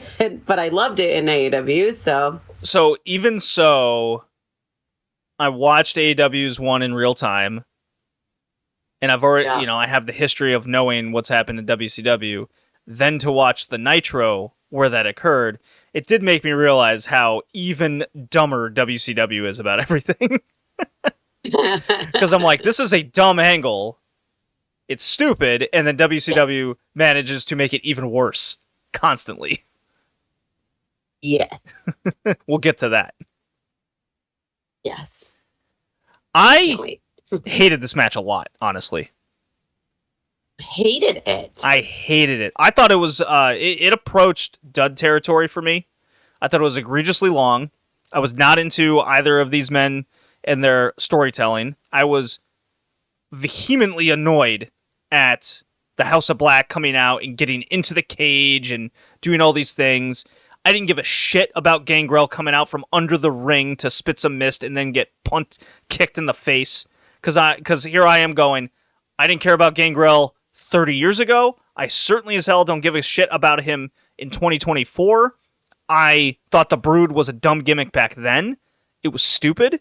And just calling back to it 25, 30 years later, did nothing for me. And in fact, it annoyed me. So, and I thought the match was kind of boring. Yes, they bled. That was cool. That was about it for me. Malachi Black passes out with the wacky barbed wire submission thing that was a crown like Jesus Christ. Yeah, not for me. Hated it. I'm sure I'm in the minority of that because it seems to be one of the more popular matches on the show. I think it didn't do everything for me that I wanted it to. First of all, when I saw barbed wire steel cage match, I thought there was going to be barbed wire like around the whole cage, which I don't know if there really was. And if there was, it was just at the top. I thought that was weird too, because I also thought it was going to be like on the walls and stuff. Yeah, barbed wire steel cage match. That was the picture I had in my mind. So already I was disappointed. Then Copeland did that jump off the top and probably broke his ankle or his heel, and I was sucked out of the match. I was just sucked. I mean, for the whole rest of the match, I was just concerned about his foot. Yeah, he looked like he was struggling to stand, but who knows? Maybe it's him just selling really well. Maybe no, he fucked his foot. Like his foot is fucked. I thought he fucked his knee. And that's what looked like it hurt him to me. It's his heel or his ankle. I'm like positive of it. I mean, I'm not a doctor, but I feel like if I jumped 15 feet and landed like that, that's what it would be. But should have been flatter. And then Malachi should have won. Like, I know it would have made Copeland's reign with the title pretty short, but the TNT belt is used to short reigns. Are we sure about that? I just don't. It didn't do everything. It didn't do for me what I wanted it to do. I still had fun, but I didn't love it. I'm looking at TNT title reign lengths, and most of them are about between 50 and 90 days. And he's at 69 at this time. Nice, yeah. Christian only had it for 80 days. Well, plus another 90 That's what I'm saying. in between there. Luchasaurus had it for 90. Wardlow had it for 60. I mean, that's my point. Yeah, it certainly jumps around. And honestly, I think Copeland has, I mean, besides doing the Brood thing, which I don't give a shit about, but I think he's right. I think he's garnered himself for a main event type here. Or at least going for another title. I mean, Ospreay Copeland for the international title seemed cool, but yeah, I think Black should have won this too. Yep. Yeah. Mercedes, Willow Nightingale, TBS title, kind of the conclusion that we all assumed was happening. I kind of wanted them to do a full Mercedes heel turn and her losing this match by the time, because Willow is so loved and beloved and over with the crowd. I see where they're going. I get it. I feel like we could have done something a little different to, squeeze some lemon out of the juice, or squeeze some juice out of the lemon here. But ultimately, I mean, I thought the match rocked. Probably my second favorite on the show. Willow really was able to work above Mercedes well. I mean, this is an extent of Willow's improvement over the last 5, 6, 7 years that we've been following her through Beyond Wrestling. Like, I thought she was legit, like, not very good a while ago. Really? Yeah, and then I like, over the years have come on, she's getting better.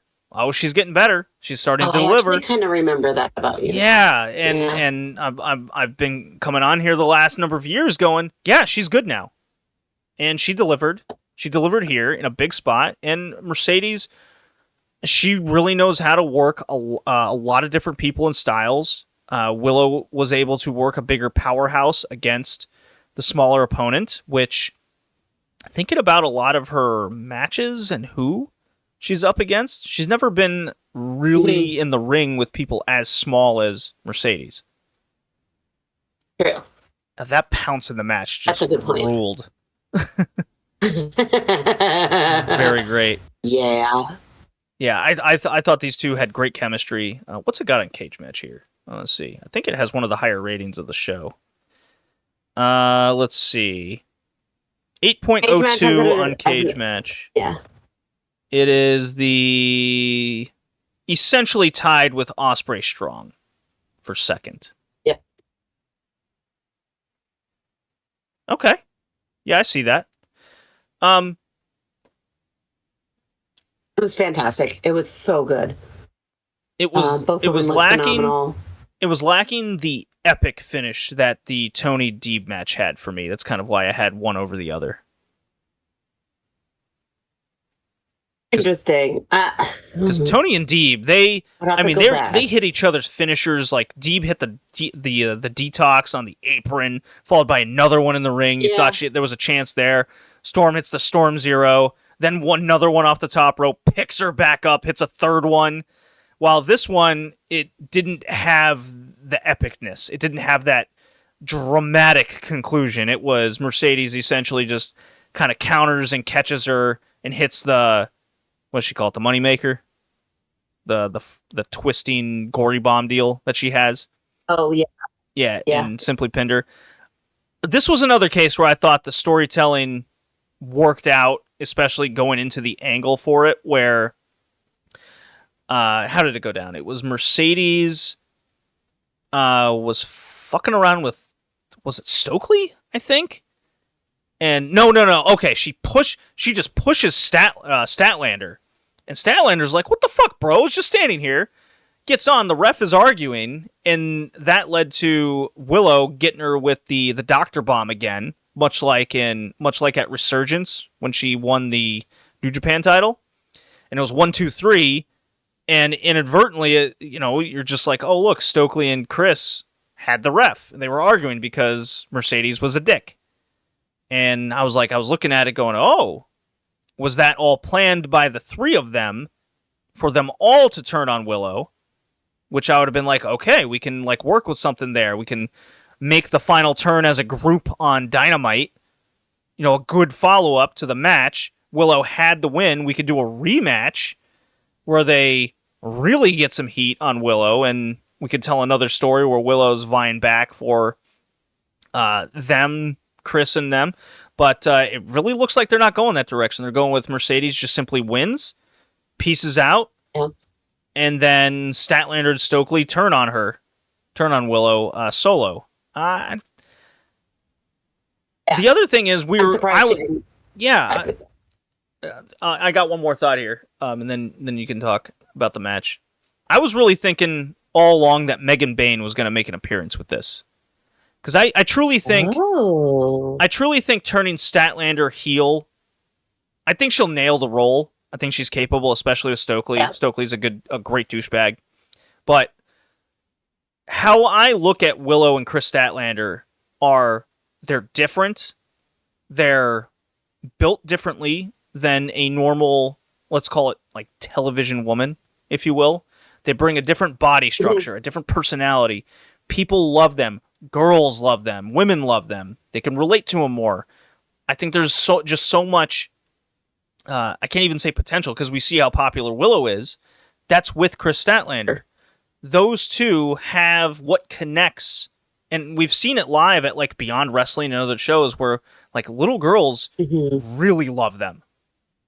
Like my mom loves Chris Statlander and Willow Nightingale. Of course. You know, they somehow connect with a female audience that I really have never truly seen before in my own personal experience. But these two have it.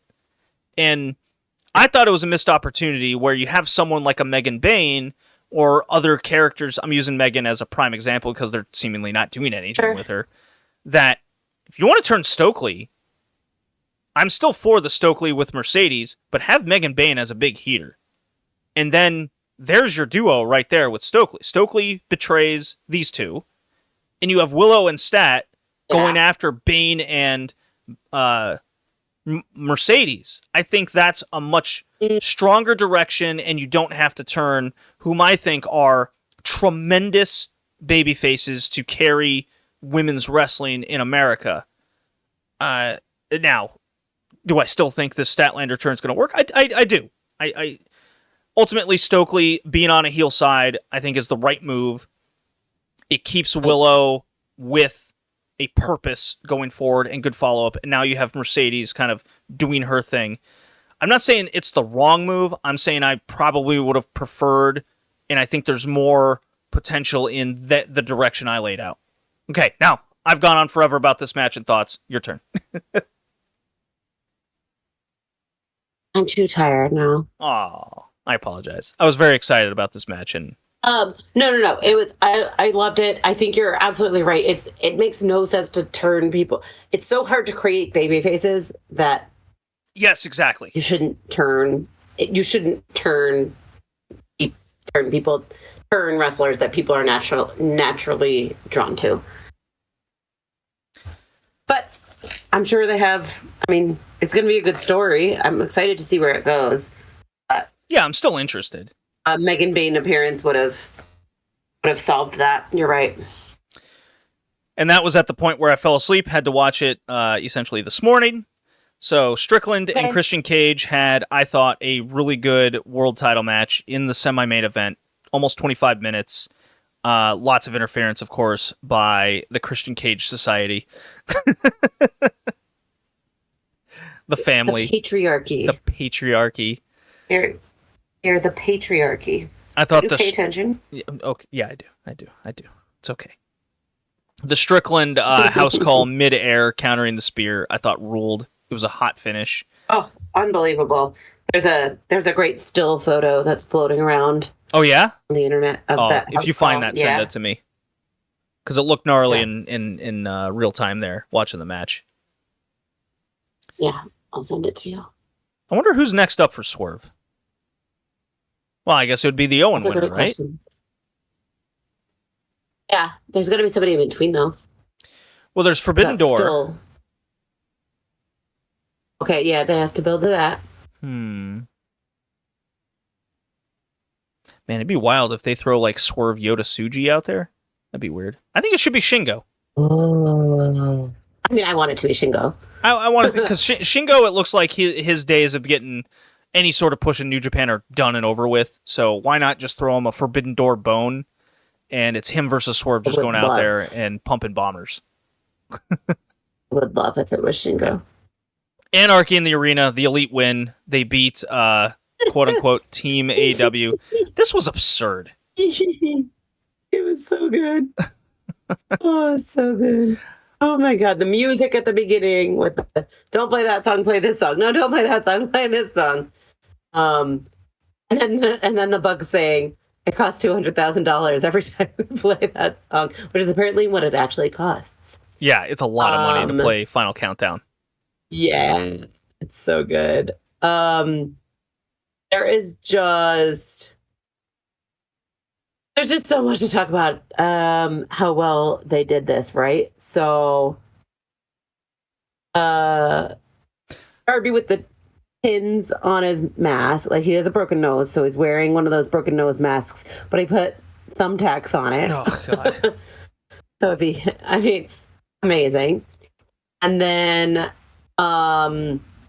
there's the whole angle with Jack Perry, and it's so brilliant. So they knew that they were going to do the fire spot. They knew they were going to coat Jack Perry with the gel. So before they do that in the setup, they dunk Jack Perry in a tub of water. Uh-huh. So when he comes out soaking wet, full of gel, no one's surprised that he's soaking wet. Like, right. Yeah. Like a lot of things. So smart. So I'm very mixed feelings on this because in one way, I got a hell of a kick out of it watching it at 6:00 in the morning. Okay. It was ridiculous. In another way, I think they definitely have crossed the lines on ridiculous. During the pandemic, it was the perfect kind of time, place, and mood where it all kind of like needed these kinds of matches, Stadium Stampede, Anarchy in the Arena. I definitely like this one more than the one last year. For sure, I thought this one had a little more juice to this squeezed out of the lemon, to continue to use that metaphor. But it was a gift match. It definitely got people talking. It was a social media type match.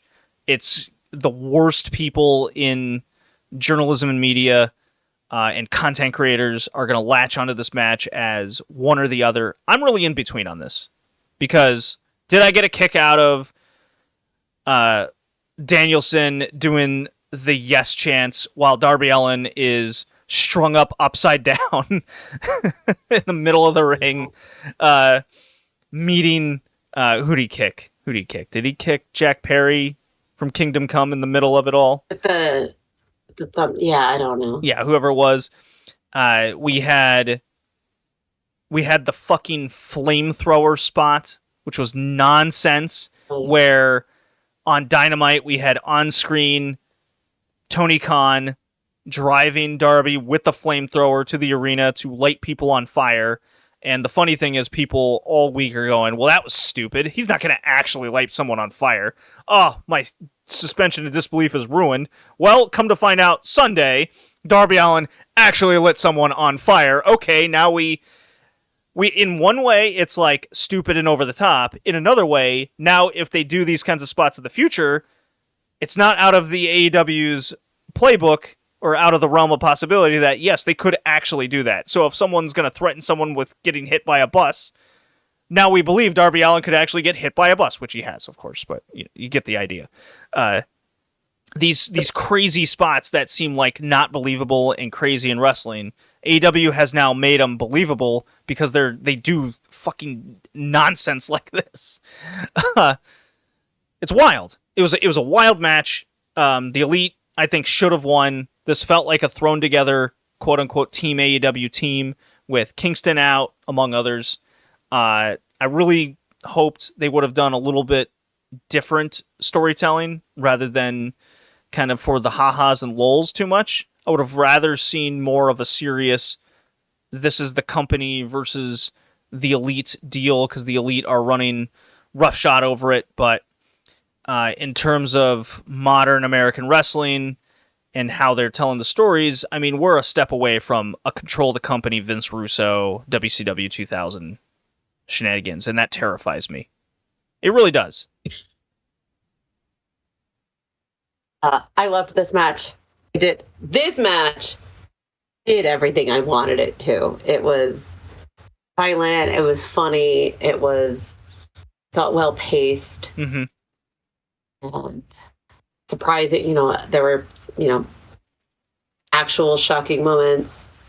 It was just great. What was your favorite match on the show and least favorite? Uh,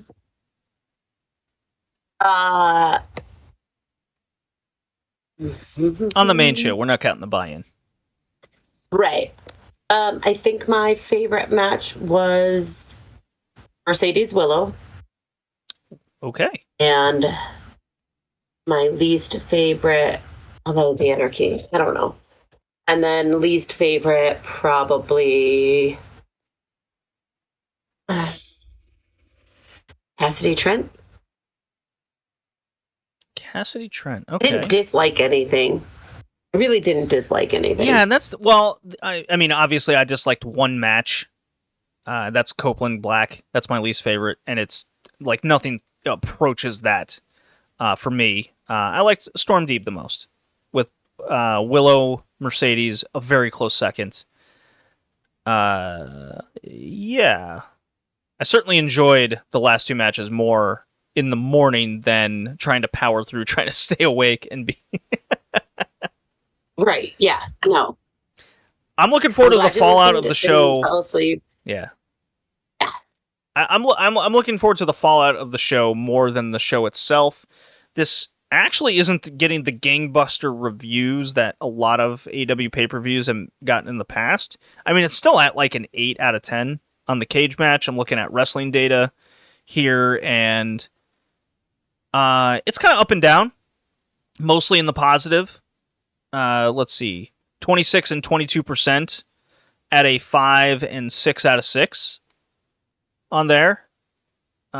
So it's not really getting a lot of hate or even middling. It's just kind of in the upper, we'll call it upper middle, lower top range. And I think that's I actually think that's fair. From an overall perspective. So I give it a thumbs up. Some things were better than others. I kind of wish they were going in different directions and telling different stories than what they're doing, but ultimately I think it was a thumbs up show. I agree.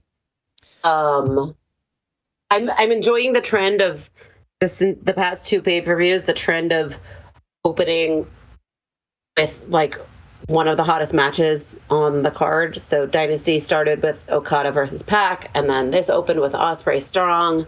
I love the idea that they're starting with these like wrestling matches. I feel like they've always done that, though. Well, I guess during the Punk era, they were straying away from that. So I think they're going back to what they know.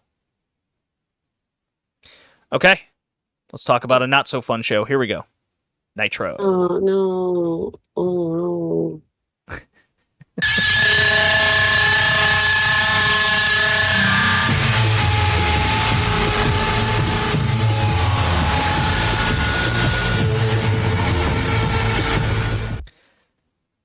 WCW Nitro, April 24th from the year 2000. We're in Rochester, New York.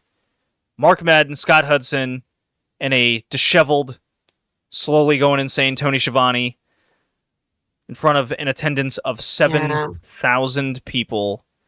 It's the fallout from Spring Stampede Part 2, where Russo, Bischoff, and the New Blood want to run the company, and the Millionaires Club are like quote-unquote superstars that make millions of dollars, have gotten super convoluted with it all.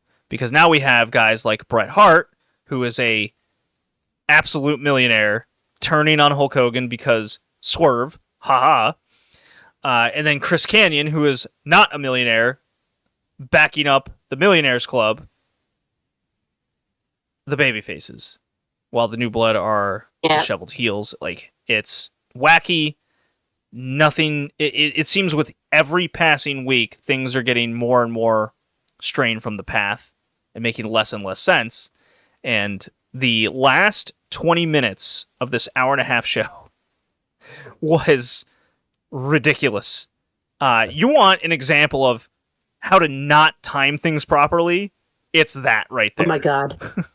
I was so confused when they kept saying there was these 2 matches left, and I had paused and went back, and then I was like, okay, there's 2 matches left, and then I saw that there was only 20 minutes left on the show, and I was like, what is happening? So let's just dive in from the beginning, because oh boy. First of all, there were hardly any matches longer than 2 minutes on this card. Normally we say like every match is under 5. Oh my God. Every match on this card is under like 2 minutes. Especially the last 2 matches. I have them up. You have it up? All right. I have it up. So the show opens though with them talking about Ready to Rumble and David Arquette and stuff. I didn't realize that David Arquette was already married to Courtney Cox at this point. Yes. That is fascinating. But yeah, they set up a match. If David Arquette could beat Eric Bischoff, then DDP would get a title shot. I mean, it makes no sense. Oh my God, yeah, okay. And then they also the concept. Okay, so they do. I mean, none of these other matches matter. The short version is, Chronic are going in and around the backstage area. That's Brian Adams and Brian Clark, talked about in the last episode. They want the tag titles, so it's like one of the more makes sense things on the show these days. Yeah, is these 2 big dudes want the tag titles. They're not formally part of the New Blood, so they're not getting it, but they go out there and beat up Bagwell and Douglas, and they beat up Flair and Lex Luger, aka the Total Package.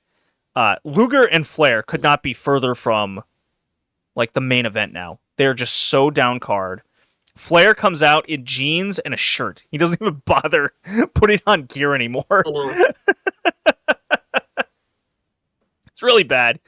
I cannot believe he continued to wrestle for another 25 years. Oh my God, yeah. And it's like, well, okay, I guess he was doing these kinds of things. We had DQ finishes with Chronic and the Bagwell Douglas. In the middle, we are still continuing Hulk Hogan in his Rambo gear against Billy Kidman. And Kidman's, he just got the shit kicked out of him the last couple weeks, getting hit by cars and thrown in the back, and he's still being like, oh, I'm better than you, in his terrible promo stuff. And Mike Awesome is up and down the show, doing random stuff for the New Blood. Ultimately, Hulk Hogan gets beat up, and he's a bloody mess, and loses the handicap match with Kidman and Awesome. And Chronic do not win the tag titles yet. Oh, while the main storyline of the show is, like you said, David Arquette is in the building. There's Diamond Dallas Page with the Ready to Rumble. I'm so glad we watched the movie now because we have context over what's happening on the show. Yeah. So DDP and Arquette are aligned, even though in the movie they were enemies. Okay? DDP was the villain, right?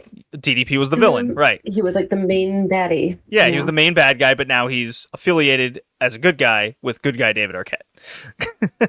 So yeah, they're giving us a storyline now where Kimberly Page is banging Eric Bischoff. She wants to divorce him. So they do a whole thing in the ring at the start of the show. Oh, right. Yeah. It's Russo, it's Bischoff, it's Kimberly, and they're doing their thing because they're the actual stars of the show, not the talent. Not Booker T, who's doing his thing with Scott Steiner. It's these 2 guys. And so DDP comes out, he's like, what are you doing? Let's work this out, and then calls her a bitch. It's like, well, I don't think that's going to work, DDP. Yeah. Yeah, that's not a great way to win the woman back. So Arquette, as DDP is getting double teamed, Arquette busts into the ring and starts fighting with Bischoff. kicking him, punching him, whatever. Bischoff is irate.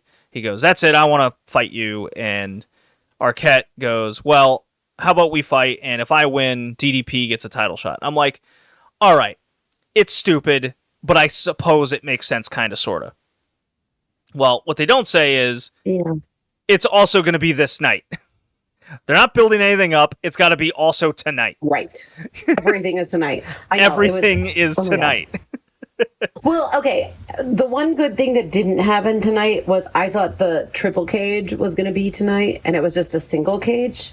Well, here's the thing. It was still. Well, here's the thing. They're cage. even like talking about it like it's going to be a triple cage because they keep referencing the movie. They keep saying triple cage, and then when the cage match happens later that night, David Arquette does win, by the way. Against Bischoff. When the cage goes, it's a like closed in, top to the cage, and I go, well, that's not a triple cage. I was so sad. I was like, what is happening? I wanted to see the crazy triple cage. And I really thought this was the Nitro that Arquette won the title because of the way it was like unfolding through the show. And I'm like, Arquette's here. Oh my God. The confetti with Russo, like all these childhood memories are coming back on how bad this shit is. And then the show, like the cage match happens and DDP, he beats Jeff Jarrett, wins the title, but in like 90 seconds. It's a 5-minute cage match. And it makes no fucking sense. Like it was egregiously terrible because and the finish was an icing on the cake of how bad it was. Okay. So Mike Awesome's outside the ring. He's got his hands on the cage door, okay? Like he's waiting for something. I'm like, "What are you waiting for, Mike Awesome? You were up and down the show doing things. Why are you just standing there?" Bischoff's outside the ring. Russo's out there in his New York Knicks jersey. I think he was wearing a Latrell Sprewell jersey, if I'm not mistaken. Sprewell. Yeah, it was. It was Sprewell. So DDP hits the diamond cutter, off rips the door, and here comes Awesome. But he's in the ring, but not. He's going through the ropes and he's stopping himself. And the ref goes, "Oh shit, I gotta count. 1, 2, 3. And then Awesome goes, terrible. "Okay, now I can just miss the pin." They totally missed every cue imaginable. The ref missed it. Awesome missed it. Yep. He can't get in the ring right. DDP's next to the door, pinning Jeff Jarrett. And I'm like, thumbs up, guys. That was worth it all. That was so terrible. And oh, by the way, there's still a first blood match with Vampiro and Sting to happen. I'm like, I don't know how they're going to... There's 3 minutes left of the show. How are they doing this? Because before the cage match started, you just see DDP's music hits, and he just runs to the ring. Because they know how short of time they have left. They're so dumb. They're incompetent. Ugh. It's the worst. It is just the fucking worst. So, Sting and Vampiro are going to have a first blood match. Vampiro comes out after, and then Sting comes out. What'd they do? They did a shoulder block once, and then Vampiro gets outside the ring, hops on the announcer table, puts his thumbs up, puts his thumbs down, and he does this goofy face, and then just this river of red, thin liquid just hits the ring all at once. It's not a stream. It's just like someone dropped 60 buckets all at one time. It all hits Sting. And they try to continue to have a match after that. They're beating each other up, even though they called for a no contest. Allegedly, the commentary. Okay. Yeah, I didn't even catch that. I was so confused because once Sting was doused in blood, so the actual stipulation of this match was whoever bleeds first loses. It was a first blood match, which is stupid. No build, by the way. It's just we're fighting. Right. So they douse Sting in fake blood. And I'm thinking to myself, how are they going to even know if he actually bleeds. Like they won't. They won't. Well, know. clearly the ref And should so have I gotten in missed- the ring and looked at him and go, "Oh, you're bleeding. That's a lot of blood. Oh shit, match over." No, they didn't do that. Yeah. So I missed that, and then yeah. So he's suspended. They suspend him, and then the crane like moves, and I'm like, he's gonna drip on fucking fans. Fans are gonna walk out of here covered in blood. And then all of a sudden they're like, okay, and good night, everybody. It's Like, I was just, like, yeah, when the, did- the night's over. The when show's did done. what? Bonkers stuff. Bonkers. So bad. Ugh. The show's horrible. Like, nothing makes sense. Everything is just snap, snap, snap. Oh, God. Yeah. Well, that was quick. Quick little Nitro review. Yeah. How long did that Yeah, take? It was a fucking. There wasn't anything to talk about. Every match was literally 2 minutes or less. No, it's all about angles. The wrestling doesn't matter. And clearly they don't think so either when they can just do shit like this in 60 seconds. Fucking garbage. Yeah. Well, okay. That does it for us. We're out of here. We're done. Peace. 2 weeks later. What's up? I don't. Oh, this doesn't have to be on the podcast. I'll tell you later. All right. Peace. We're it's done. relevant though. Okay. Till next time.